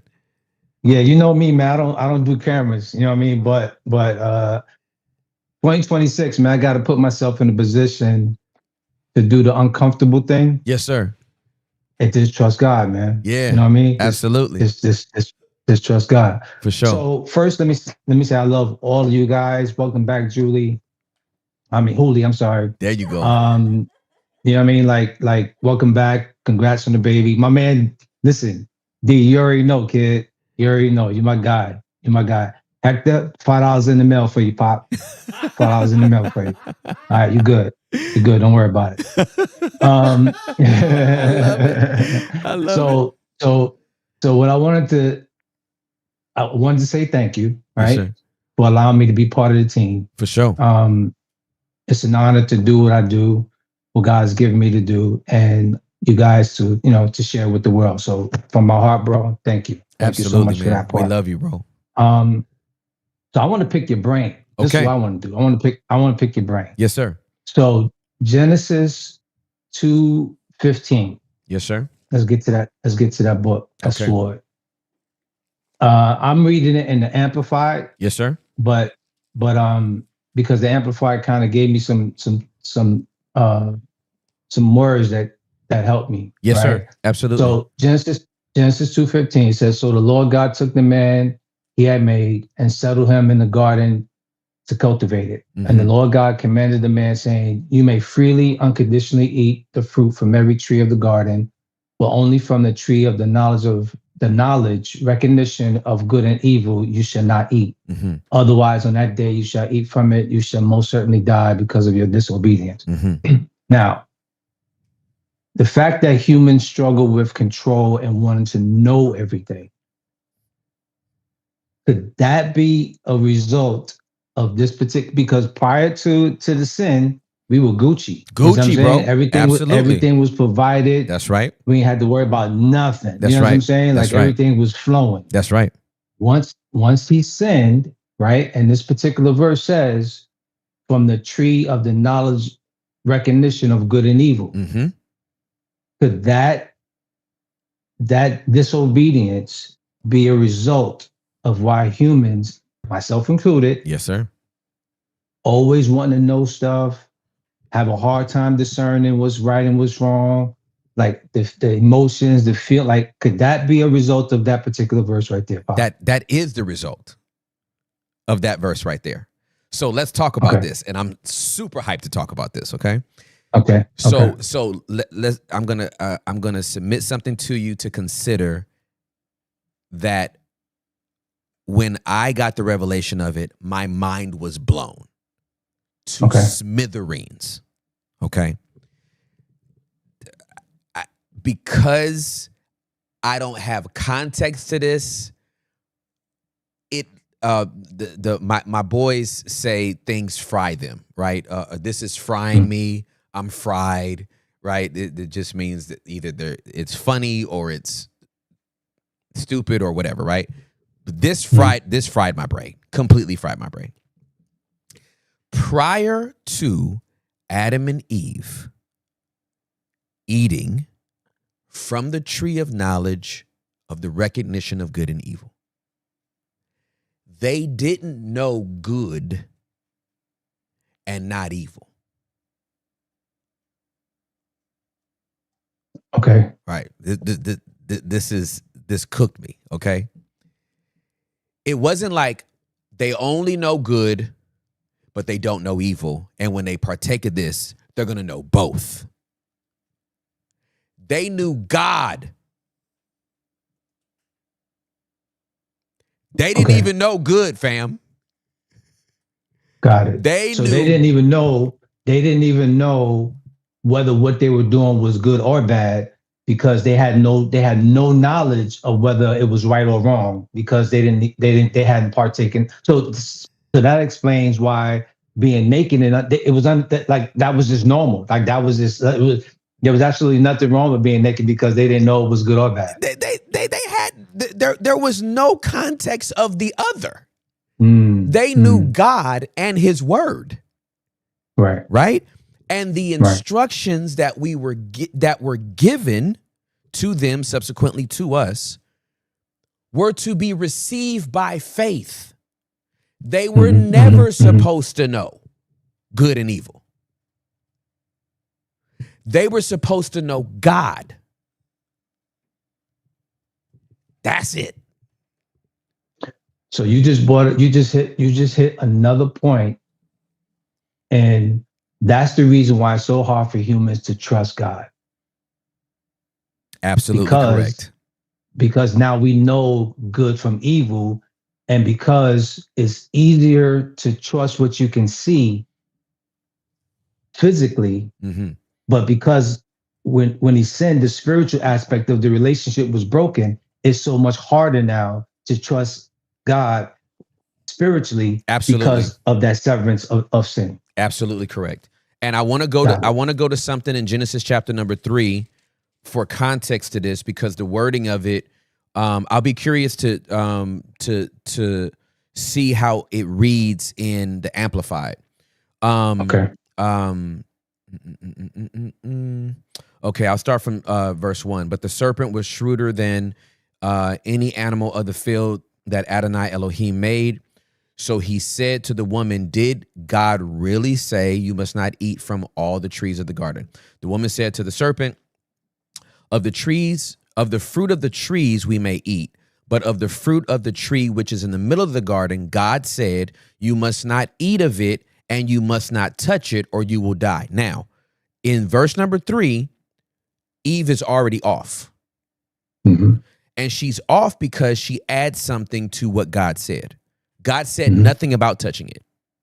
Right. He said, don't eat it. Okay. So when we add to or take away from what God says, we're already on shaky ground. We're making something more than or less than what he said. Okay. It's already cloudy. Right. It's already cloudy. Right. Now, verse number 6 is interesting. Now, the woman saw that the tree was good for food. This is lust of the eye. And that it was a thing of lust for the eye. Well, it was good for food. That's lust of the flesh. and that it was a thing of lust for the eyes. That's lust of the eyes, literally. And that the tree was desirable for imparting wisdom. That's pride of life. Okay? So she took of its fruit and she ate, and she also gave to her husband who was with her, and he ate. So all they know is God, right? And then she sees that it's good for food. But here's how the enemy gets all of us, right? She sees it's good for food, but she doesn't lack food.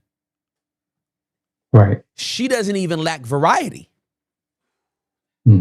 of food. It's just that this is the only thing that's excluded. Okay? And it's always the thing that's excluded that we ask, why can't we have that? So we got lust of the flesh, right? It'll be good for food. It's appealing to the eyes. I'm attracted to this thing. And it will give me knowledge. What knowledge is going to supersede the revelation you already have of God? The partaking of the knowledge of the tree of good and evil was actually a demotion. It was a downgrade from the revelation of God. Not only that, Tim, as you were speaking, Holy Spirit was sharing me, and that's the reason why, like, it was a mystery. It was the unknown, and so it's like some of us humans are just so much excited about the unknown. Well, what if this? And now that unknown can be a motivation to do something, or fear. That's where fear can set in, where it's like, I'm afraid of the unknown. Correct. Because prior to her, again, there was no lack of food, but the other things that was mentioned was the unknown aspect of it. And again, because she was having this conversation, right? Yep. I mean, there's a whole nother thing we could talk about in reference to why she was receiving information from him and not from Adam. That's correct. Which was her husband. Absolutely That's correct. A whole nother conversation. Absolutely correct. But it speaks about the mystery of not knowing and being so much intrigued by the mystery of not knowing that she partaked. That's absolutely correct. And I remember, in a former church, where it says that she ate and then she gave to her husband who was with her, right? And it said, and so I adapted a saying where I say, Adam stepped up when he should have stepped back, and he stepped back when he should have stepped up. That's good. And basically, he should have stepped up to the serpent and say, "Hey, bro, no, back up, Absolutely back up." correct. Absolutely correct. But instead of doing that, he stepped up to God and said, "God, it was the woman you gave me." Correct. Like, that's when he should have fell back. He was like, "Nah, my bad. I messed up." And so that was the interesting part, that he allowed that conversation to go on when. That if that conversation doesn't happen, we might be okay right now. Oh, absolutely. And there's two things where Adam should have stepped up, right? Obviously, he should have stepped up to the serpent, but he also should have stepped up to Eve. He should have smacked that fruit right out of her hand and like, you tripping. And we move into the east side of the garden. We ain't gonna even be around here no more. If this thing is that much of a temptation, we moving. So now you just intrigue me with another question now, fam. Okay. Why do you think he did it? This is my succinct answer, which is why we refer to Jesus as the second man, Adam. Okay. Adam, first man, Adam, he chooses to die with his bride instead of dying for his bride.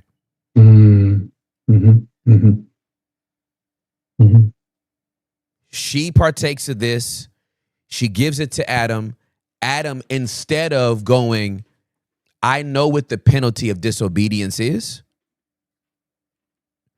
and I'm going to step in the way of this penalty coming to you. I'm going to ask the Father that it comes to me. Right? Instead of doing that, instead of choosing to die for, he chooses to die with. Mhm. And we need men that choose to die for. I will not Mhm. participate in that. Mhm. Now, I'm going to ask you this. Yes, sir. Now, I'm not defending Adam because again, he done messed it up for everybody. You know what I'm saying? For sure. So All of us. I'm not going to defend the brother. Yep. But let me ask you this. Remember when God was making Eve, prior to making Eve, putting him to sleep and taking out the rib, Mhm. he brought the animal Correct. to Adam to see exactly what he would name them. Yep. To see if he would be attracted to an animal. So my question to you is, now again, not defending the brother, but I'm just trying to say, could he have felt in that moment he didn't know if God was going to make him another Eve? Because again, we don't know the time period between the animals and him putting him to sleep and making Eve. And could he been like, yo, I don't know if I'm gonna get another one like this. Yes. You know what I'm saying? Yes. Like I'm just, you know, I'm just saying. Okay, You know, so single brother out here, I'm just saying it's a long time. You know what I'm saying? Like, for sure. All right, I love the question, and I think I can tie together something you said a little bit earlier to this. Okay, so we literally have a problem with being comfortable with the unknown, right? So we got to know, and that's really what gets them to partake of this fruit. Is I got to know. Okay, the question you just raised has to do with the unknown as well. I gotta know, right? So let's go to Matthew chapter number 4 and see how Yeshua, aka the second man Adam, deals with the unknown. Okay. Okay. And I'm actually take you two places, but here first. Then Yeshua was led, starting from verse 1, then Yeshua was led by the Ruach into the wilderness to be tempted by the devil. After he had fasted for 40 days and 40 nights, he was hungry. And when the tempter came to him, he said, if you are Ben Elohim, tell these stones to become bread. Now, before I read verse 4 in his reply, he could have done it, right? But he replied, it is written, man shall not live by bread alone, but by every word that comes from the mouth of God. He refuses to use the giftings, the power that he's been bestowed in this way. So in this way, he chooses not to see if his power works this way. Right? Now, this is the same person that turns water into wine. So I'm and this is first miracle. So I'm sure he can turn stones to bread. Right? But he only does what the Father tells him to do. Right? So in this particular instance, he chooses to remain ignorant because he never gets an instruction to his Father. He's not going to find out on his own. He chooses ignorance in this case, okay? He replies, it is written, man shall not live by bread alone, but by every word that comes from the mouth of God. Then the devil took him into the holy city and placed him on the highest point of the temple. If you are Ben Elohim, he said, throw yourself down, for it is written, he shall command his angels concerning you, and upon their hands they shall lift you up so that you might not strike your foot against a stone. Once again, he chooses ignorance. I don't have an instruction from my Father to do this. I'm not about to find this out on my own. Okay? So we got two unknowns. And this is, the first one is lust of the flesh, to turn a stone into bread to satisfy your body. So that's lust of the flesh.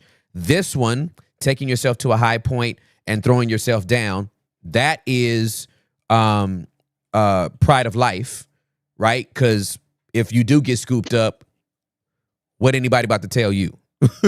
Right. You know what I mean? Right. I'm that dude. Angels be coming and make sure I don't splat on the floor. You know what I'm saying? Then he says in verse 7, Yeshua said to him, again it is written, you shall not put Adonai your God to the test. Again, the devil takes him to a very high mountain and shows him all the kingdoms of the world and their glory. This is lust of the eye. And he said to him, all these things I will give you if you will fall down and worship me. Then Yeshua said to him, go away, Satan, for it is written, you shall worship Adonai your God, and him only shall you serve.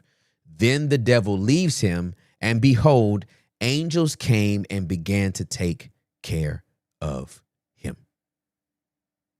Tim, as you were pointing it out so well, my brother, what Holy Spirit reminded me. I can't remember where it's at in the Bible, but when Jesus says, I only do the things that my Father tells me to do. That's right. And then when you were reading this, Holy Spirit was pointing out, it is written. Yes, sir. So he's staying consistent. Correct. With the voice of God. That's correct. Throughout everything. I only do what God tells me. It is written. That goes back to what you said earlier, that we were supposed to just live by what God says. That's right. In the very beginning. That's right. And we were never as human beings supposed to learn by experience. We were supposed to learn by faith. Got it. Right? It is the proverbial don't touch the stove because it's hot. We were never supposed to have a burn mark that turns into a blister that then subsequently needs to be popped to be like, yeah, you know what? The stove is hot. We were supposed to, by faith, believe our parents. Yeah. And in the same way, Adam and Eve, by faith, were supposed to go, he told us not to eat that fruit, and I don't know what we missing, but we gonna miss it. We ain't gonna never know that. Yeah. Right? Yeah. So in the book of Acts, at verse number 6, so when they gathered together, they asked him, Lord, are you restoring the kingdom to Israel at this time? He said to them, it is not your place to know the times or seasons which the Father has placed under his own control. He's like, I don't know. My dad knows that. I don't know that. That goes back to when they said, like even when he was coming back, they said like, when are you returning? He was like, the Father knows when I'm coming back. I don't, you know what I'm saying? Like that's above my pay grade. That's on him. You know what I mean? Exactly right. That's exactly right. Wow. And so we we have to learn, obviously, because of our sinful nature. We want to know. We want to find out. We want to discover. We want to uncover. Right? That's why we live in a culture right now that wants to know every detail about everybody's life. Every salacious detail. Did you hear about what so-and-so did? Oh my God, what they do. But the truth of the matter is, we need to be blissfully ignorant to some stuff. Mm-hmm. There's some stuff I'm not supposed to know because I'm just not supposed to know. Mm-hmm. I'm not supposed to have an answer for that. The Lord knows. Right? We live in a culture where we want to answer for everything. And some stuff, if God is so loving, why does he let bad stuff happen? You know what? I'm going to just place my faith in him and I'll ask him when I see him again. I ain't got to have an answer. Thank you, Holy Spirit. I'll never forget, I've told y'all about when I lost my brother Miles. I was depressed. I had a spirit of depression for 4 months. I came very close to unaliving myself. Like it was a bad season. And then after I came out of that funk and that fog and that darkness, I'll never forget the thought of me saying, you do not owe me an explanation for my brother's death. You ain't ever got to tell me why he got killed in that auto accident. You're sovereign. You are my God. And And if somebody thinks I'm a simp because of that, if somebody thinks, oh no, a loving God deserve answers. I don't deserve nothing outside of the blood of Jesus Christ. What more do I need? I've been reconciled to God the Father because of Jesus Christ shed blood on the cross. I'm Gucci. Right. I'm going to get back to heaven with a whole bunch of question marks that I did not need on this temporal side, but I will know all things on that eternal side. Right. And so if we could become it, there's so many places I want to take this. John 8:28 is where we get God given, Jesus giving us this beautiful kind of, basically it's almost like he's lifting his hands like, man, I can't call it, bro. 8:28.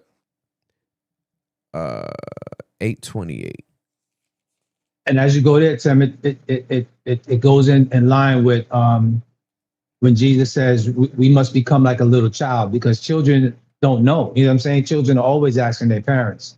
So it's like you're always trusting your parent and you're always asking your parents, like to remain like a little child. It coincides with that. Right. It really does, man. And I mean, think about all the different ways as we got older that we realized some of the stuff our parents said wasn't true. And you're like, what? Yeah. Because it's like, what you said was law. If you said it, I just believed it. Yeah. Yeah. You know what I'm saying?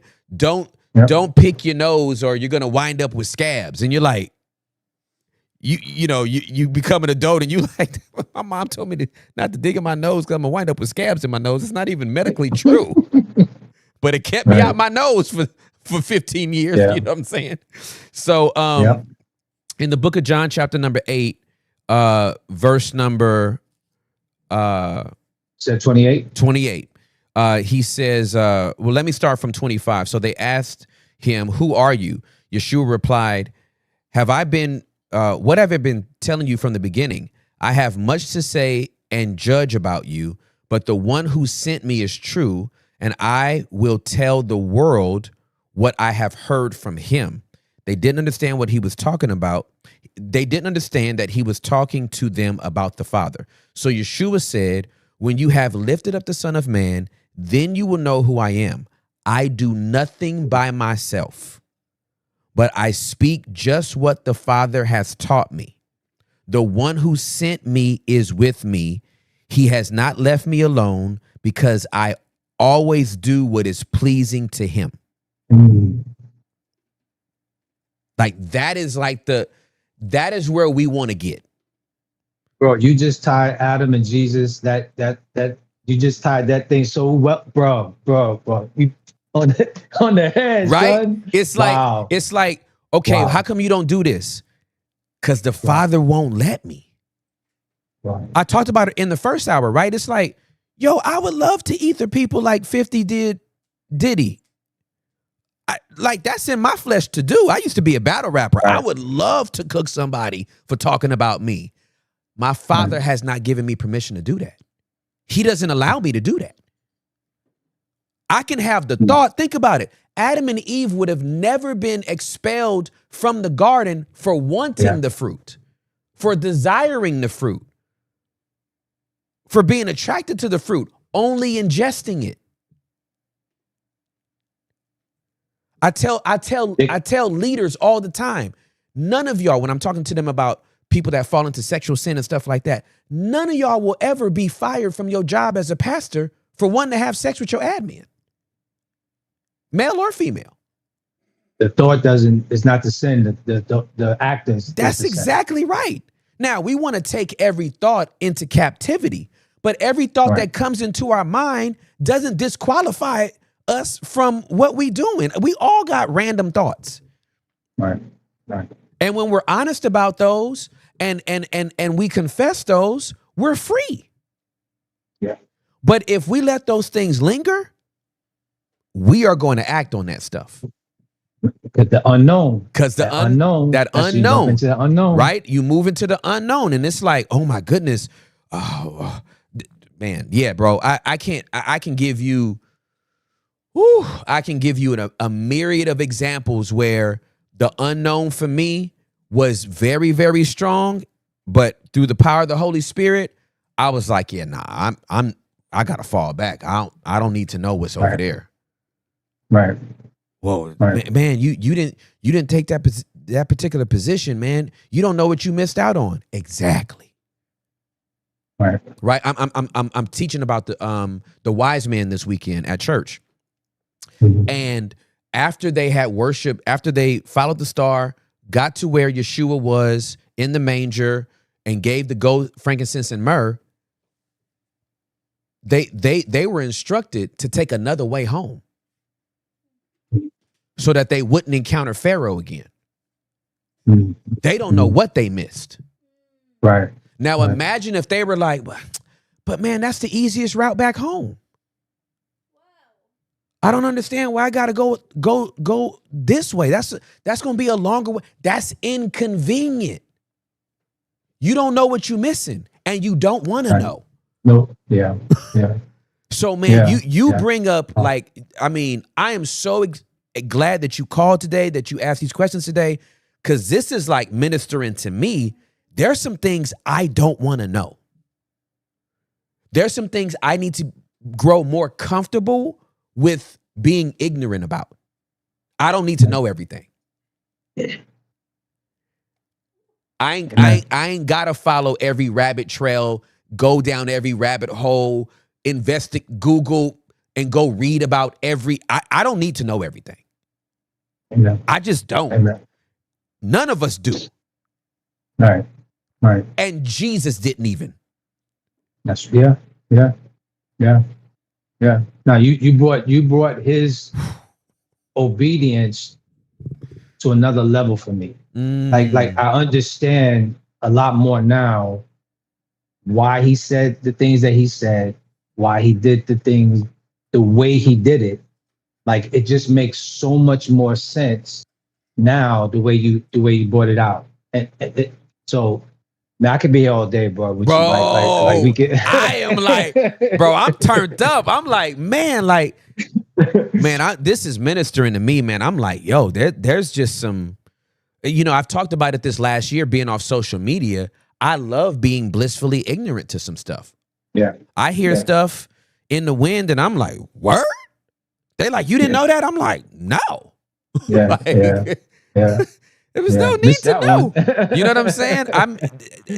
Delightfully, I missed it. Like, cause I was focused on my family, focused on my wife, focused on, my purpose, my calling, my free time, my rest. Why would I want that to invade that?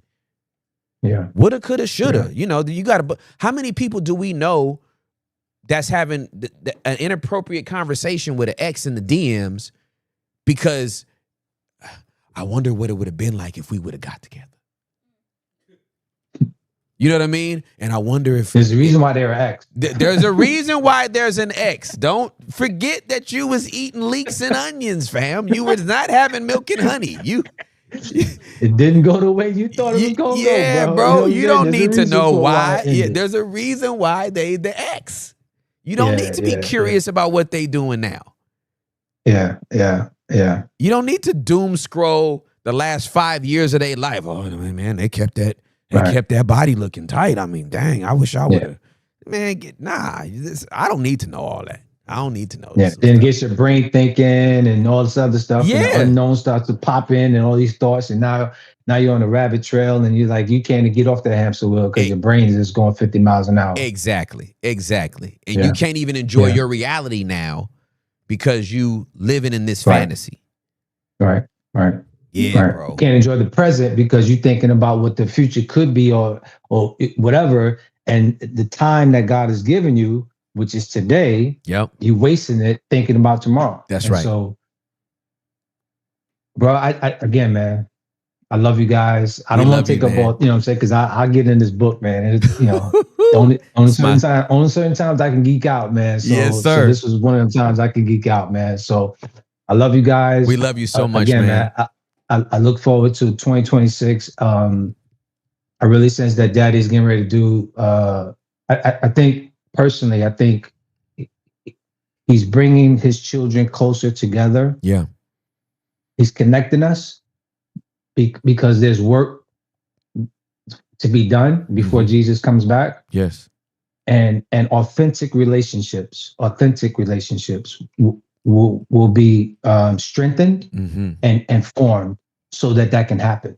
It kind of reminds me of in the book of Acts and Paul's, where how certain people came together to make sure that everybody was good because they couldn't trust the Roman government. They couldn't trust the Pharisees and all these other people. They had to rely on each other. That's right. To make sure that each other was good. That's right. So that what God wanted us to do can go forward. And so I think he's strengthening those types of relationships so that the work can go forward. And those that are not about that life, it'll be clear. Yeah. You know what I'm saying?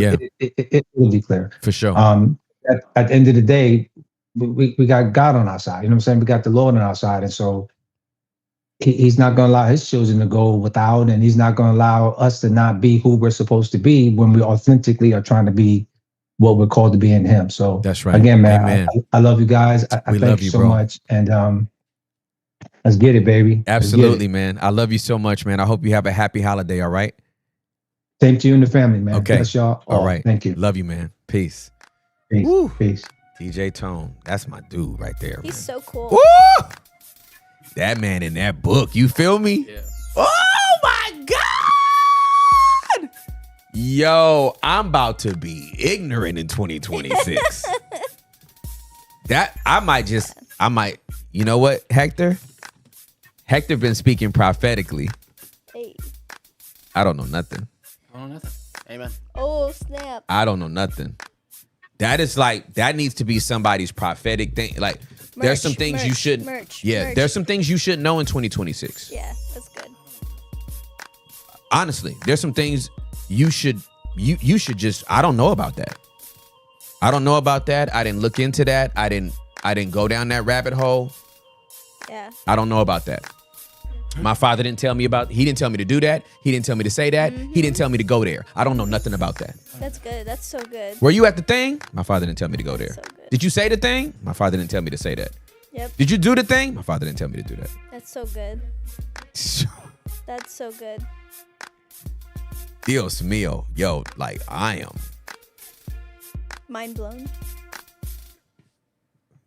Thank you, Jesus, for Tone calling the day. We needed that joint. Wow. All right. Do we got another caller? My friend, welcome to Wide Open. Please introduce yourself. You're on with Tim Ross. Hi. Oh, you gotta come off mute. You're on mute. Can you hear me now? We can hear you now. Hi, Tim. Hi, sweetheart. How are you? I'm so nervous. I knew I was gonna be. So I'm just gonna hold piano here with me. Yes. I'm super nervous. When I call you Tio Tim, you are truly my uncle. I have 0 uncles, and you have been the only male figure I've ever come across virtually and in person that I'm like, that's my uncle. That's my uncle. Oh, thank you, sweetheart. And the team, you guys are hilarious. I love y'all. Huli, welcome back. You guys are amazing. All of y'all are amazing. Can they see me on YouTube? I'm a little nervous. They can, but if you don't want them to, they can. Okay. Can they not see me? Yeah, they cannot see you. Of course we can not see you, but you'll still see me. Or I'll still see you. I'll still see you. Okay. So, I don't want to waste too much time. I took Take notes. your time. I How didn't about think I this? was How going to about get this? on. Hold on. Take your time. There's no rush. I know. Yeah, just take your time. You have your little panda for your self-soothing, so you're good. Okay? You're in a safe space. Take your time. Okay. I had to take notes. I didn't know if I was going to actually make it on. I've tried 3 times this year to talk to you. And I was like, you know what? Forget it. I stayed up late to do my hair. And right when I went to bed at 3:00, I saw the message that I would be a caller. So I was like, wait a minute. I'm not even ready. So I took a bunch of notes, but then I fell asleep on them and had to go to work. And so I'm gonna try not to be all over the place, but I have notes, and yeah, Okay. we'll just go from here. No worries. Okay, relational nutrients. For quadrant 2, encouragement and hope. Got it. Number 3, feedback and confrontation. And for number 4, advice and structure. Got it. I'm not sure which ones exactly I need. I'm just going to trust the Holy Spirit to lead you to tell me what needs to happen. Perfect. I wrote a question down trying to put everything in one. I don't know if it's going to get everything, so please feel free to ask any questions. And I'm just going to read it. Okay. So it says, I've done a lot of inner work, but I keep encountering soft rejection. And I'm in a season where I'm trying to interpret my life on my own instead of letting fear narrate it. I feel like I'm stuck because I feel like I'm in between be still and know that he is God and faith without works is dead.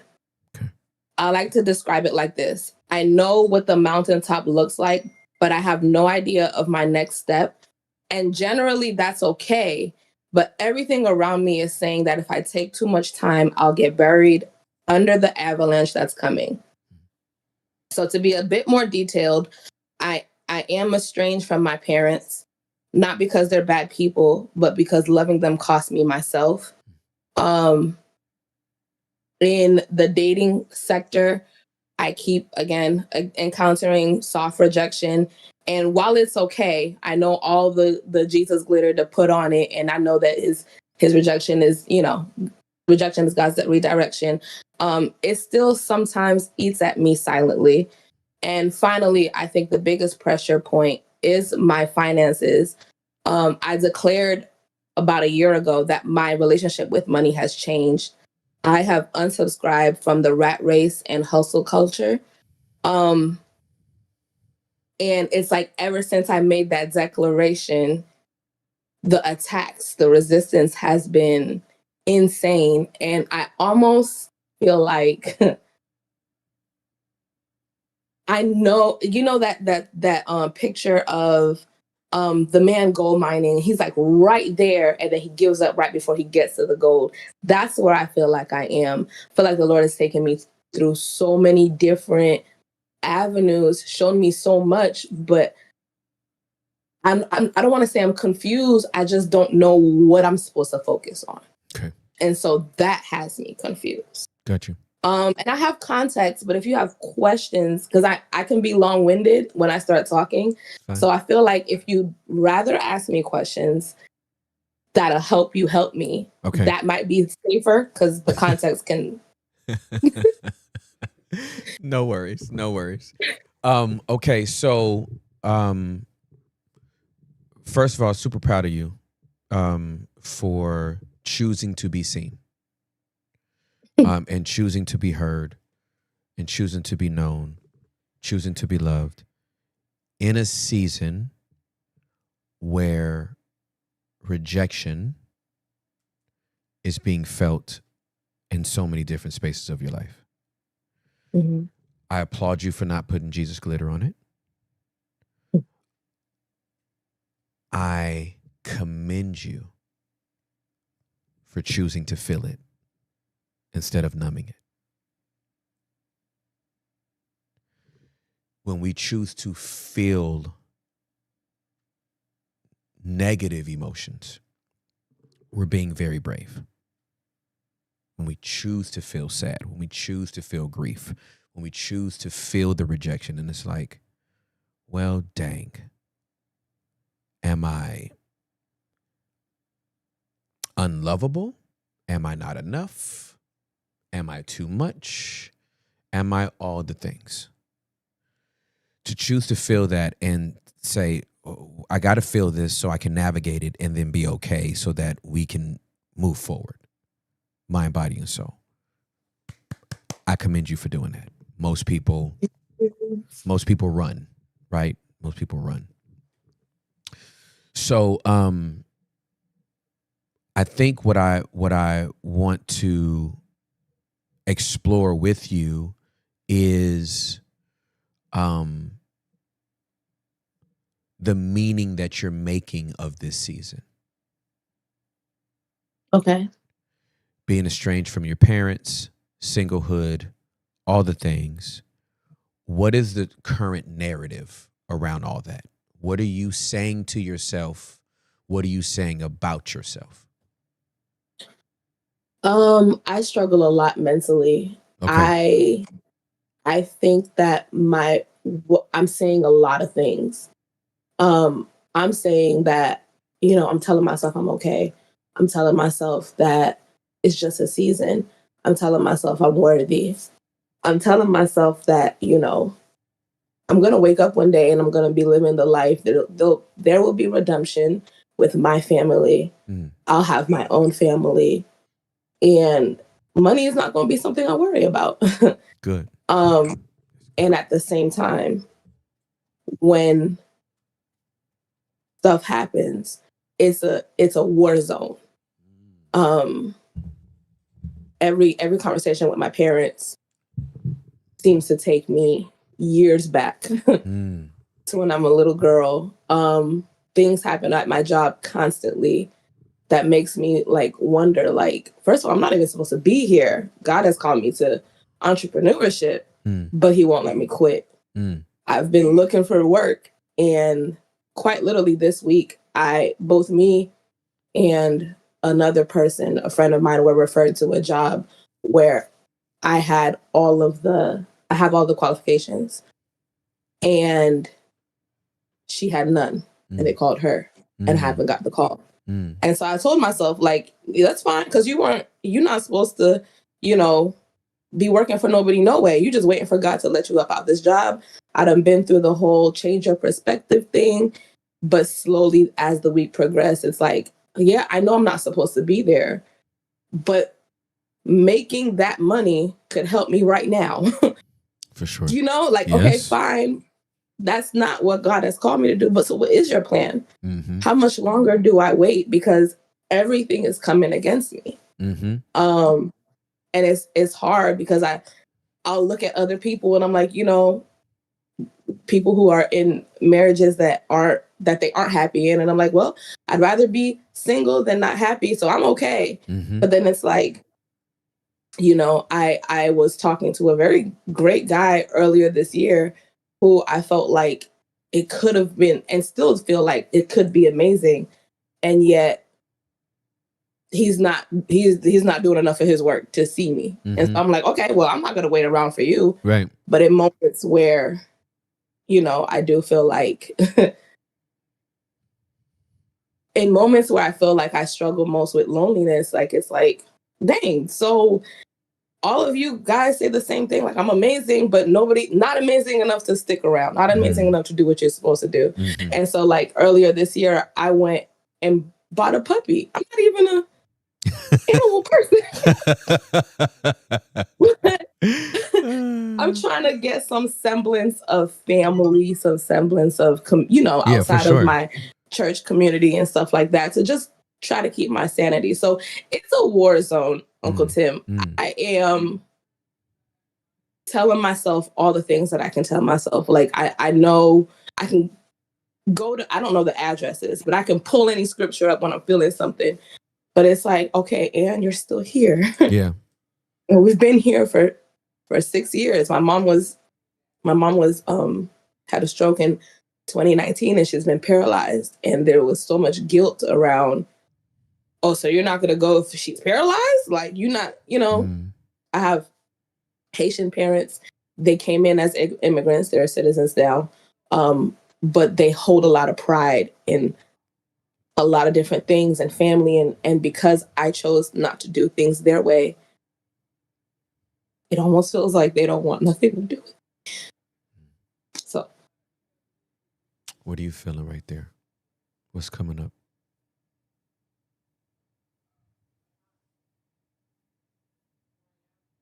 Just tired of feeling abandoned. Me and my mom didn't always have the best relationship, but I did grow up with daddy's girl. And when I took a stand to say, like, no, I'm not going to school for what you want me to go to school for. When I took a stand and said, no, I'm not going to your church anymore. My dad's a pastor. When I took a stand and said, I don't want to live in your house anymore, I thought that love would prevail. I understood they'd be upset. But I thought that, I also have sickle cell. I was born with sickle cell. And so I think it hit me hard. I realized just how much my parents were okay with not having me in their life when that first year I moved out of my parents' house. And to this day, anytime I've had a flare up, my parents have not come.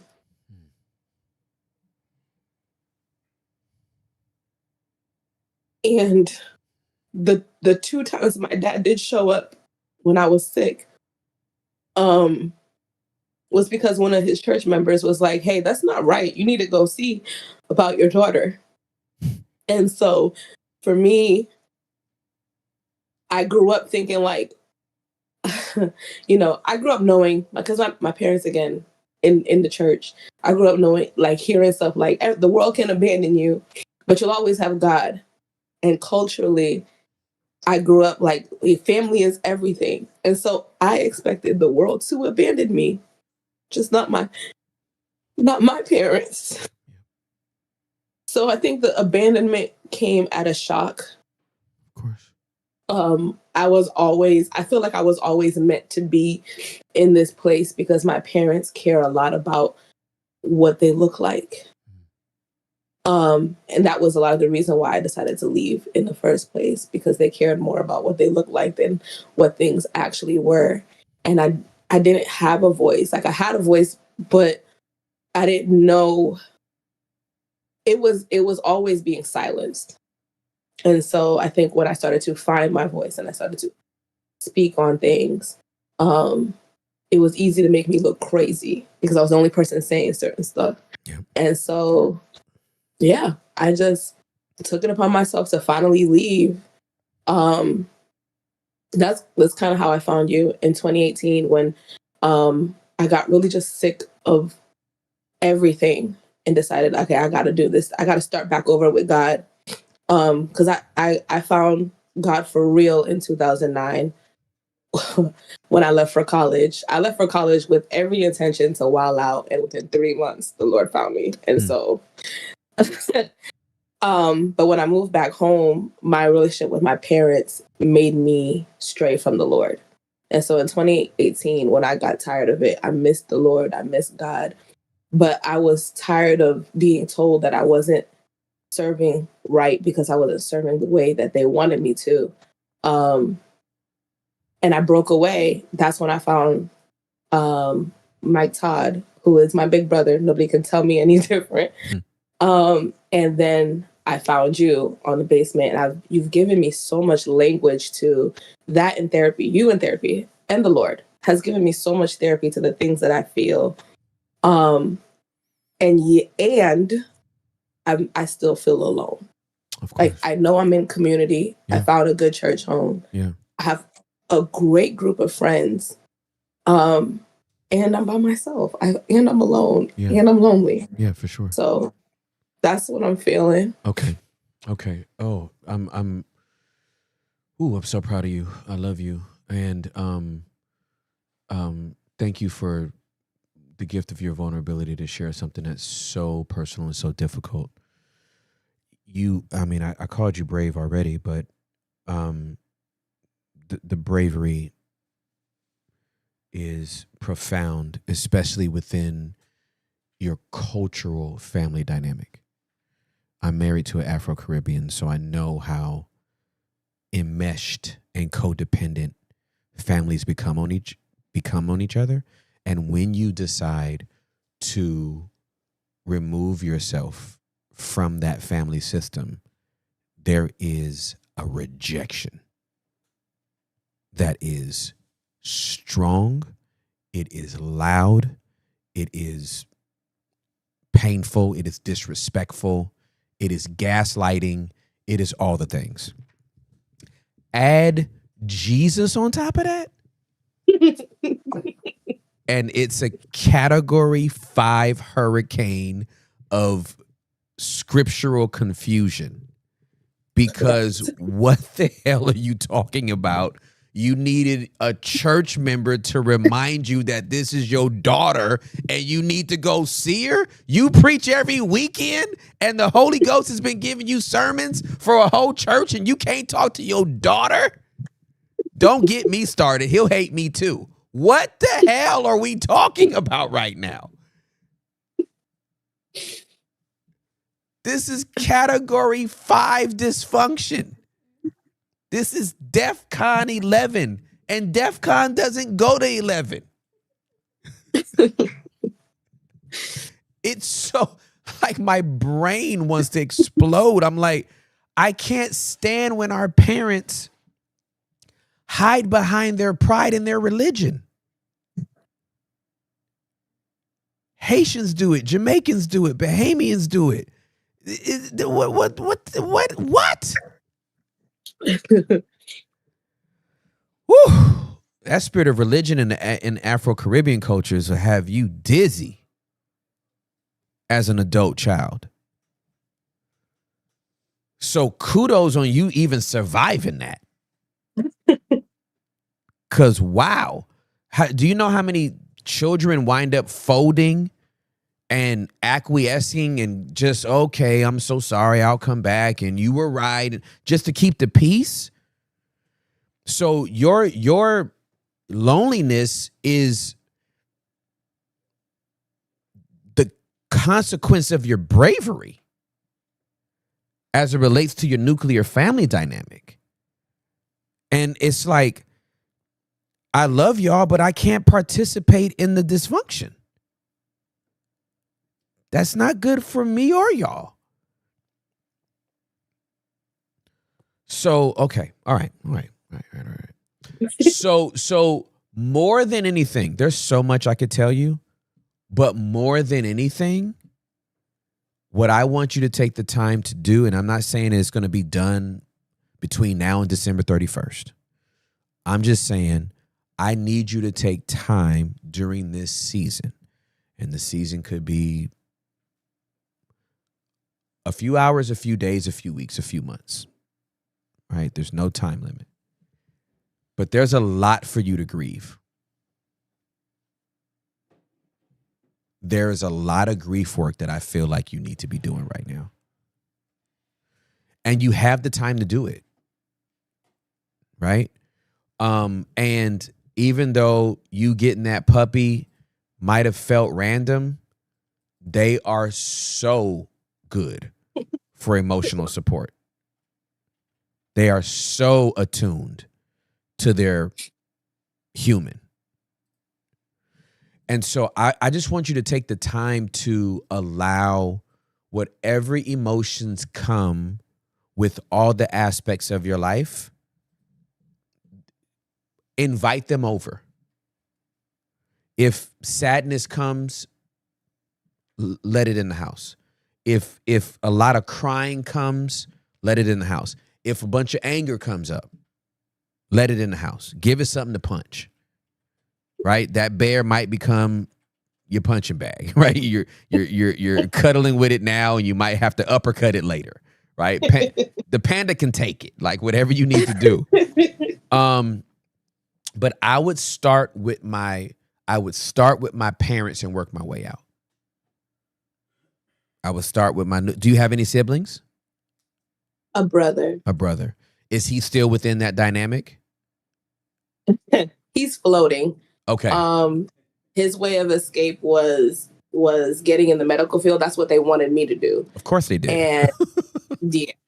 Right. And he became a phlebotomist, and he's doing like traveling. And so the Lord made me buy a house. Uncle Tim, I promise you I didn't want one until I got married. And so my brother will drop in here, yep. He refuses to go down there. Yeah. He still feels obligated to them. So he goes for holidays and birthdays. Yeah. But when he comes home, he usually comes here. Yeah. And so I think that's a part of like where I agree with you. I am in that place where I'm allowing myself to grieve. It's frustrating because I'm like, how am I still crying about this? Like, why am I this emotional? I've been in this place for a while. Yeah. And so I get frustrated sometimes. But I think for me, like I said, the pressure point for me is like, okay, God, I'm here. You know, I'm doing this with you. I get it. Thank you for grace, because the guilt, the things that I hear from family members, will eat at you. Yeah. And so I'm like, okay, Lord, you know, I grabbed hold of you, and now I'm in this place where I'm by myself. And I've always been considered the friend who was, or amongst my peers, as the one who was like a jack of all trades, but a master of none. And so that was something that I've been asking God, like, what do you want me to do? Because I'm okay with it, whatever it is. And when I say that, I say that lightly, because I know he'll pick the most craziest thing. And I'm like, well, but I'm going to do it. I'm going to go back and forth a little bit, but I'm going to do it. Yeah. And through the last couple years, he's thrown crazy amount of stuff my way. Wow. And I've been like I remember when he told me start a lash business, I was like, no. And then I was like, are you sure? Like, is that you? And then, like, he didn't say it to me, he said it to a friend. And when she said it, I was like, that's not God. Like, I like to look pretty, Right. but I don't have the patience to know. Yeah. And I'm so like far into, I'm like, well, if this is you, God, let me go ahead and do it. Started the business. And right around the time that B-side, that you stepped away from B-side, was around the time that I had to step away from my business. And you gave me, like, literally we're going through the season at the same time. But I'm like, I thought I heard you. Yeah. What's happening? Yeah. And then, you know, I've been writing. Writing has been my escape since I was a little girl. So I've been writing since I was little. Started to do poetry. I'm out here in Atlanta. And so the poetry scene is like rampant. It's like, it's lit over here. And I got pulled up to do poetry. Turns out I'm good at it. And so I got booked for, you know, a couple shows. And my first paid gig happened back home in Boston. And I couldn't believe it. I did a poem. I was booked to do a poem about sickle cell, and it ended up being a 30-minute commitment where I did my poem and they asked me to moderate a medical colloquium about my sickness. And I was like, God, you are blowing my mind. This is what I want to do. And then shortly after, you had Jeremy Anderson. And I was like, oh, okay, let's do it. Yeah. Every time I think that, those are just two examples. Every time I think that, okay, this is clearly what you want me to do, even though I'm scared to speak publicly, I'll do it. If that's what you want, if that's, you know, something happens. It's always like something happens. And it's just crazy. Like, with the lash business, I know I'm all over the place, but I'm trying to tie it up. With the lash business, I was nervous to start, and I started anyways. I took a mortgage payment, I invested in it, in the business, and I went for it. Didn't make a return on my investment. The new year came, and I still wasn't able to make a payment. And I thought, this is it. They're about to take the house. I didn't apply for anything. I kind of just waited for it to happen. Like, they finna come kick me out the house. And instead, I got a phone call stating that they were going to take my, whatever I owe, put it at the back of my loan and catch me back up. And so I'm like, oh, okay. But then taxes came. So the taxes took me right back out. And now I'm here at the same place I was last year. And I'm like, God, every single time I'm getting ready to focus on what you want me to do and where you want me to go, it's like the rug is being pulled from right up under me. And so it's so many different little stuff like that where I feel like the Lord I feel like he understands that I could be good at so many different things, but I have no idea where I'm supposed to put my focus. And I'm always trying to catch up. So I'm like, I don't want to be anyone's charity case or burden, but I need to know, like, what is it? You've given me the ability to make wealth. Like this, if I'm not going to have my family, I'm going to do this alone. Can I at least not be worried if I'm going to be out in the street or my car is going to be taken at the same time? You know, like, I don't want to, I'm grateful that every time my back is up against the wall that you take me out. Yeah. But I know that I have it in me to generate wealth. Yeah. What do you want me to focus on? Right. So that's where a lot of my frustration in life comes from. And it just makes everything else feel so much harder. Yeah. Yeah. Okay. So I'm grateful for the context. My encouragement is during this downtime, grieve it out. And don't leave nothing out of this. Like, throw everything at it. Right? It's almost like a detox. Because you don't want your family to dysregulate you. And that's how you know there's still some stuff that needs to come up and out. Right? You want to get to the point that with your family, it's like, listen, I understand your specific brand of dysfunction. I can step into it and out of it, and it doesn't affect me at all. I'm self-differentiated. Daddy, I know you're going to do this. Mommy, I know you're going to do that. Y'all two are so predictable. You're going to do you do what you do. I can't control you. I hope you get over this. I hope you break through this. Hope you get some help. But if you don't, you won't. But that ain't got nothing to do with me. But I'm grieving all this out. Okay. And 2026, and again, I don't mean like no magical right on January 1st type of deal. But I have a lot of anticipation, faith, hope for what 2026 does to you, brings to you, because you took this time to grieve. It's almost like, you know what, I got to clear out. I'm a gamer. I think you know this, but so I play games. But when I delete my games, because I have I have the PS5 that doesn't have the actual disc, right? So you download everything.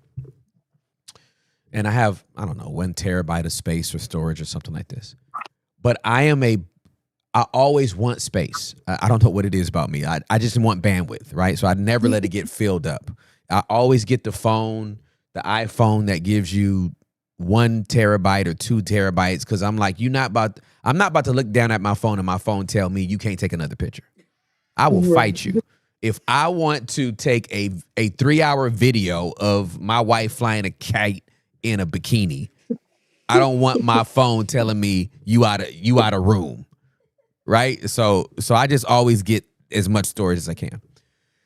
I say all that to say this. The clearing out is so important because it creates margin for what you want to put in. Right? And it's like, man, I have to really grieve that I'm a daddy's girl, but I got a daddy that is not doting on me.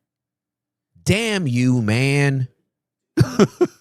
I'm your princess. And you're allowing some BS about what I didn't choose to do with my career get in between this? That's like, and you're crying right now.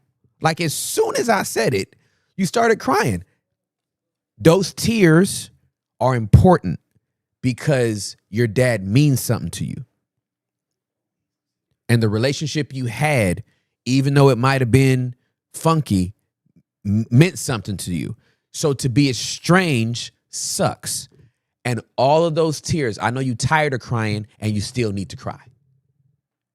You need to cry and cry and cry and cry and cry until, I'm talking about that ugly cry where you're right? That ugly cry. And you know, but here's the thing. Here's the thing I love about that ugly cry. You know when it's over when you take this breath.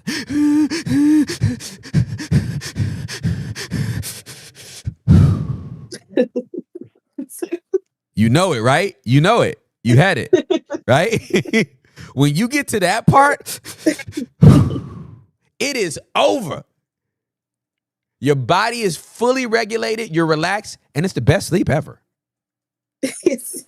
You sleep hella hard after that cry, right? Like it's like the best sleep ever. I don't want to go to sleep like this every night, but when I have to go to sleep like that, oh, it's the best sleep ever, right? So you need to. It's still there. That means it still needs to come out. I had a spiritual wound from a spiritual mentor. It took 10 years to heal.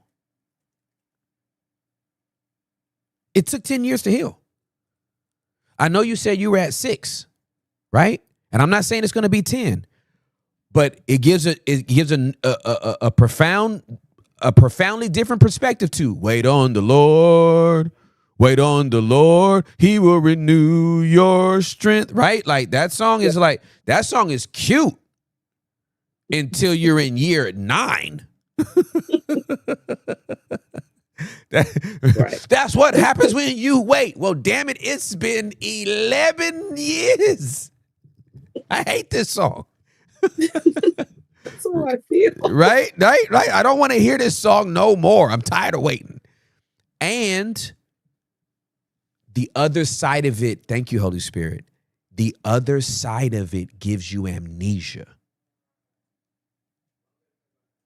to the season you had to endure. Hear the words that I'm telling you. Hear the words that are coming out of my mouth. When this season is over from you, you will not be thinking about how long the season was. Because the new season gives you amnesia to the old one. I promise you, you won't be thinking about it. Like, I'm so happy that I have family and community and I got the love of my life and I got all this stuff and but man, I had to endure for 6, 7 long. You're not going to think about it. We have 2 children. Juliet's been pregnant 5 times. We lost our first, had Nathan, lost 2 more, had Noah. We don't think about the ones that we're not sitting up here like we should be 5. We should be a family of 7, but we're a family of 4. Oh God, those ones that got away. They're in heaven. They're done.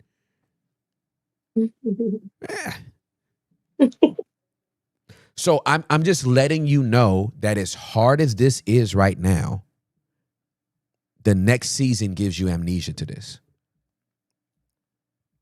But you gotta go through it and you can't skip. And that's why I'm so proud of you for feeling it all. I'm proud of you for crying multiple times as you think about the loss and the grief and the foolishness of it all. Yeah. I just wish they were atheists because then I'd feel better.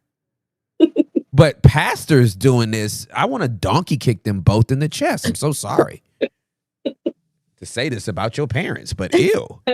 Like, it's so stupid. It is so stupid. My God, how are you preaching Sunday? With all of this, you don't talk to your daughter and you got the nerve to be telling somebody to lift up holy hands and give him praise. What the hell are you about to talk about Jesus in a manger for? Stop talking about Mary's baby and go talk to yours. How about that? No, for real. For real. For real.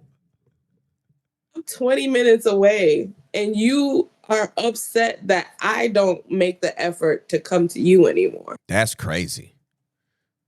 20 minutes goes both ways. We don't live on one-way streets. Traffic go both ways. They got a center divider. They got that yellow paint in the middle for a reason. You stay on this side and you stay on that side. What are we talking about over here? So, I grieve. Get you some good ice cream, okay? And your favorite potato chips. and grieve it all out. And don't leave nothing out of the grief that you feel it. Whatever, anger, sadness, whatever comes up. And then just be hyped about what's coming. And I try. A couple weekends ago, I went and tried on wedding dresses. This is quite literally after a failed talking stage. I went and tried wedding dresses. I cried my eyes out when I found the one, and they were like, "It's cost this much," and I'll see you later. You know? I'll be back. So I will put myself in positions. I'll apply for jobs. I will start the businesses. Mm-hmm. I just feel like, like I said, I'm stuck. Like almost like my hope. It's almost, sometimes I'm tempted to feel like it's hopeless. So it's pointless to hope. That's what it boils down to. Because every time I feel like, you know what, this is, I can't change their minds. I can only change me and how I see things. I can't, like that first caller said, like, oh, you're great. You speed through all of these claims. Okay, can I get a raise? No. Right. Right. Okay. Right. Yeah. And so it's a weary and well-doing type of thing. And I'm like, I don't even know, every time I get excited, every time I get to the point, I'm like, this is where it's going to all turn around, I get kicked back down. And I'm like, I don't want to believe the bad. I want to believe the good, but that's where I've been. So. Mm-hmm.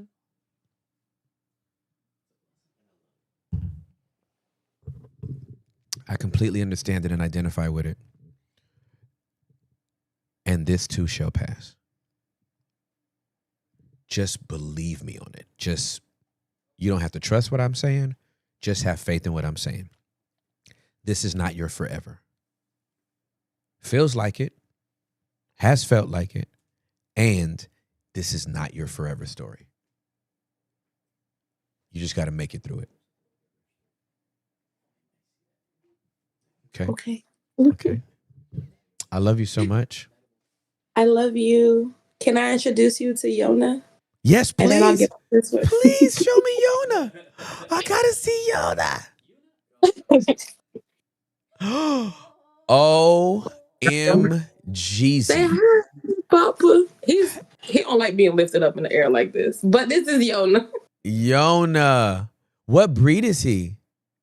He's a Shorkie, a Shih Tzu and Yorkie mix. Oh, he is so cute.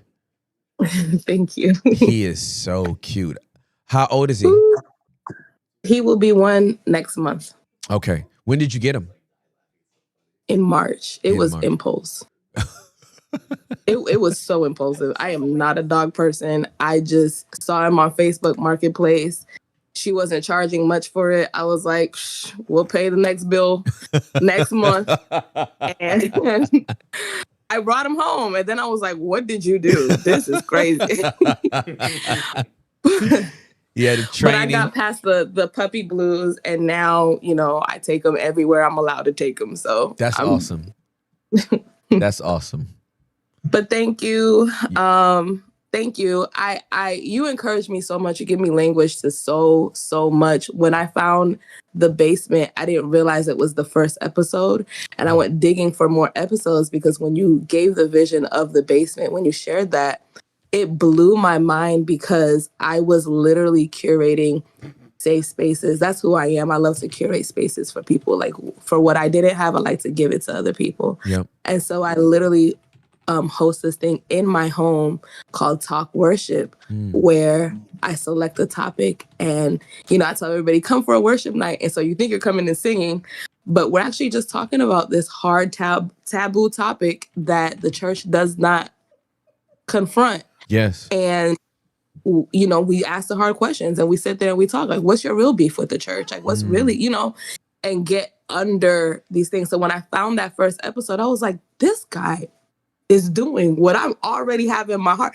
You mean to tell me? And so I went digging for more basement episodes, and that's when I realized it was the first one. I was like, this is insane. Wow. And I've been locked in with you since then because I'm like, this is we're supposed to talk about the deep stuff. I'm All so the tired of things. everybody just, throwing Yes. stuff under the rug. Yes. And it's been a hard thing. I get attacked. I do it once a quarter, talk worship. And I feel like spiritually attacked every time, but I get so much strength from this. So thank you for your ministry and your obedience. And thank you for being my uncle. I love you so much. I'm so proud of you. I'm so glad I got to talk to you today. And I hope you have a very happy holiday, okay? Thank you. You're welcome. Bye, y'all. Bye. Love you. Love you. Wow. Unbelievable. I can't believe we get What do you call a bulldog that has a baby with a Shih Tzu? I would call it shit bull. It's a good answer. Instead, that way you don't have to call it bull. Jackster. Yeah. He said, Very good. Tim, if you could only see the chat. Why? What do you mean Why? Tim's got to know. What's going on in the There chat? ain't nothing going on in the chat. The Lord is here. What's going on in the chat? Tell me. I Tell shall me. not see and he Tell shall me. not hear. Tell me. What is Tell going me. on? Tell me. I don't know who started it, but someone was like, "Oh, Hector, here's $5. I'm giving to the Hector Foundation." And then people started joining in, and apparently the people who become a member give $5 to the Hector Foundation go to heaven. It might have been Joy or George. One Yo, of the two. that is hilarious. I literally So they weren't going to heaven? Yep. Until they gave this $5? Correct. Wow. Correct. Someone said, "Let me into heaven, Hector," and they gave $5. Man, Hector could be a cult leader. I contributed to this because I might have responded with scripture. When someone put $5 in, I put, "Well done, good and faithful servant." I'm dead. But also, if you become a member, you can get the extra DLC content in the purgatory. You get to have a little fun. Pop into heaven, pop into purgatory. Like, just have a little fun. This too shall pass. You get to pop around, fly around, teleport the whole night. Pop around. Didn't Jesus go through walls? I'm Hey, sure we bro. get All dogs go to heaven too, by the way. DLC is crazy. Downloadable content is diabolical. I don't want to just be like when I go to heaven. I want extra. I want perks. You know what I'm saying? Like, I understand heaven and everything's good and every tear is gone and I don't feel shame anymore. I want to go other places. I want to check on hell. I want to see Hades. I just want to peek. I want to see things. You know what I'm saying? For fun. You want to travel? I want to travel, brother. I want to hit up. What's the guy's name in Leviticus? Which one? Nehemiah. I'm just trying to hang out. What's his name? The biblical inaccuracy of that sentence was so crazy. went straight to What's that Leviticus. guy's name in Leviticus? Nehemiah. It's only No, Moses. okay. I'm pretty sure it's only Moses talking in Leviticus. He's giving all of them. Alrighty then. My God, I don't think that's how the books of the Bible go. That dude named a book of the Torah and then a minor prophet. What? Terrence just gifted 5 memberships to heaven. Hey. 5 people get to see the purgatory. Yo. I'm sorry, bro. You're a great salesperson. I am man. helping get this thing on the road for 2026 He said you gotta players. nag somebody. We're gonna have a house. We're gonna be able to sleep with a roof on our head. Hey. Thank you, folks. Where do Love you ya. sleep now? Huh? Where do you sleep now? Firehouse. At Firehouse, the restaurant, the restaurant Rachel works at. Doesn't it have a roof? It has a roof. It has an Okay. atrium too, though. I guess it's Oh, half a roof. goodness. Y'all are hilarious, man. Junior. Hector turned this into Red Dead Revelation. DLC content is insane. Man, Red Dead is such a great, expansive game. It's incredible. Man, I might need to run that back. You played part 2? Have I played part 2? Uh-huh. Red Dead? Yes. Amazing. It's a great game. It's a really good game. Have you ever played Mad Max? Mad Max.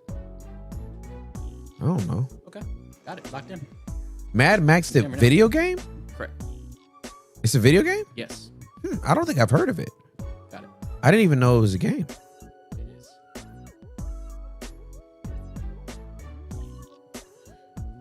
What a blessing. We just achieved the goal.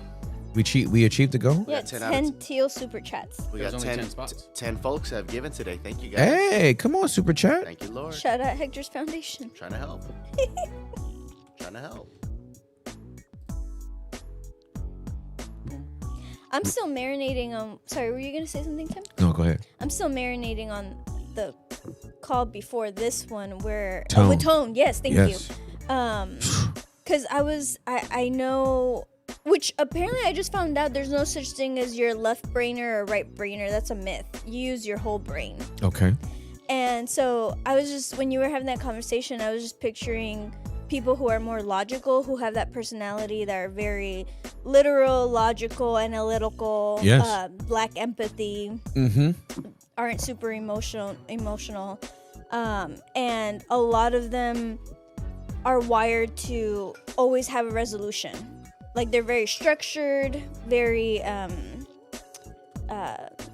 like there's a black and white. There's something, it has to go this way, and if it doesn't, something's wrong. You know what I mean? They can't deal with chaos, or Right. they're not adaptable. Right. Anyway, so it's just like that's a good message for them, is like, because they get so flustered when things don't go their way. You know? Yeah, I think one of the one of the lingering conditions of our sinful nature is this insatiable need to know. And how many people have fallen out with God That part. because he never gave them an answer? That part. A lot of agnostics. A lot of Right? Yeah. Like, Oh yeah. I don't have answers to these questions, and therefore I can't trust in a God that I can't place my faith in a God that I don't have answers for. Wild. And it's like Adam and Eve didn't have answers, and they were living the best life Yep. possible. Yep. So I'm like, man, I think I want to be.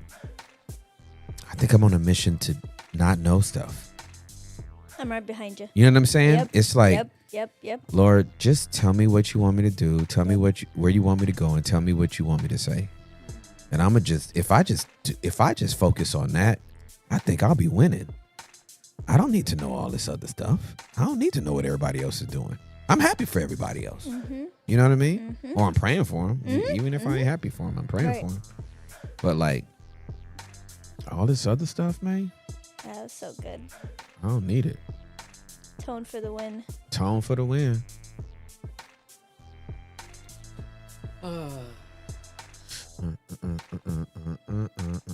What a great show. For real. Shut up, members. Shout out, members. What do we call people that aren't members? Dismembers. Freeloaders. He said freeloaders. Members. Dismembers is funny. Dismembers. Aren't they dismembers? You right. They're just here, just supporting and just. Well. He said, well. They're just here. Well. We don't know their situation, you know? That's what I'm saying. Support is subjective. Support is subjective is wild. That's wild. Support can be subjective. Thank you, brother. Yeah, you know. I'm really switching it up in 2026. Just wanted to throw that out there to the town square. In what way? I'm going to be more respectful, more self-aware, more relaxed, more tame, and present. Okay. I realized, Tim, I've been a lot this year, and that's all I do. So I'm going to switch it up in 2026. Is this just a personal introspective audit that brought you to this conclusion, or do you feel external pressure to do this from I have felt people? so much external pressure from you all. It is absolutely out of control. From you all? Wow. Oh, you're gonna I have see to the eyes. I see the eyes. Yes, my ears get hot whenever I start speaking. I see the I feel the tension between the three of you both. I know there's a secret group chat outside of us. Rolling tension. And I just want to say I'm willing to change. I need to get back in with y'all. I can't lose this. I need this. And this is my cry for help. What's the It secret sounds chat like called? it sounds like desperation. Yeah, what we don't have a secret chat, but tell us what it is since you're Yeah. projecting all of your feelings onto us anyway. Wait. Tell us what the name of our chat is. From a peek I saw from Changes? Derek's phone. Changes? It was something. It was changes? something about locked out or locked in? locked out. I don't know. It was something like that, and I just know that I'm locked out. All right. And I don't have the key, and I'm banging on the door. Oh. Thank you. Come in, dude. I just added you to the group chat. Oh my goodness, the Caribbeans can't become members? Caribbean. There's a couple people that I believe that it's YouTube restrictions. What? However, it's like, That's hey, whack. there's I didn't know this. There are some YouTube restrictions in some provinces, areas, countries. It has nothing to do with how our settings are set up. It's also in other locations and geographical locations. It's also more expensive, actually. Oh, that makes sense. Yeah. Oh yeah, because of the dollar and the currency rate. Yeah. Blah blah blah. But then also, like, if you're a tenured member. Well, look at the time. Oh. Oh. But finish that, please. Okay. Please, that's Okay. joke, that's Okay. joke. All right. Hold on. Let me type in this thread real quick. Cutting someone off with "well, look at the time" is now going to be my favorite thing to do. So much for The most inappropriate time. Someone's giving their testimony. Well, look at the time. That happened to me. This is Timothy Charles Ross. So Derek, if you're a tenured member, you locked in at a price. Louder. Let's you're harmonized. If you're a tenured member, you get locked in a price. If you become a member now, you might have to pay more. Yeah, that's good. Got you. Incredible. Look at the time, dude. Well, look at the time. oh my gosh. One more show, and then we're on break. It's all falling apart. Should we have confetti? It's tomorrow pajama day. Yes. I just want to confirm. Yes. Put on my pajamas. PJs. PJ day tomorrow.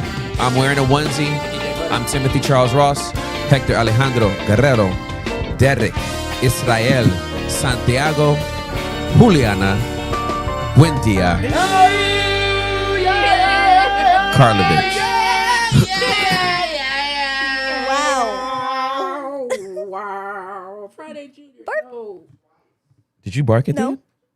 Maybe. Yes, I did. I think you did. I did. But bark. did you say bark? Yeah, I said bark. That's adorable. Thanks. Thank you. Gotcha. The K was silent though. Bark. Oh, you're right. It was just bark. That's right. Look at the time. Would you look at the time? Oh. All right.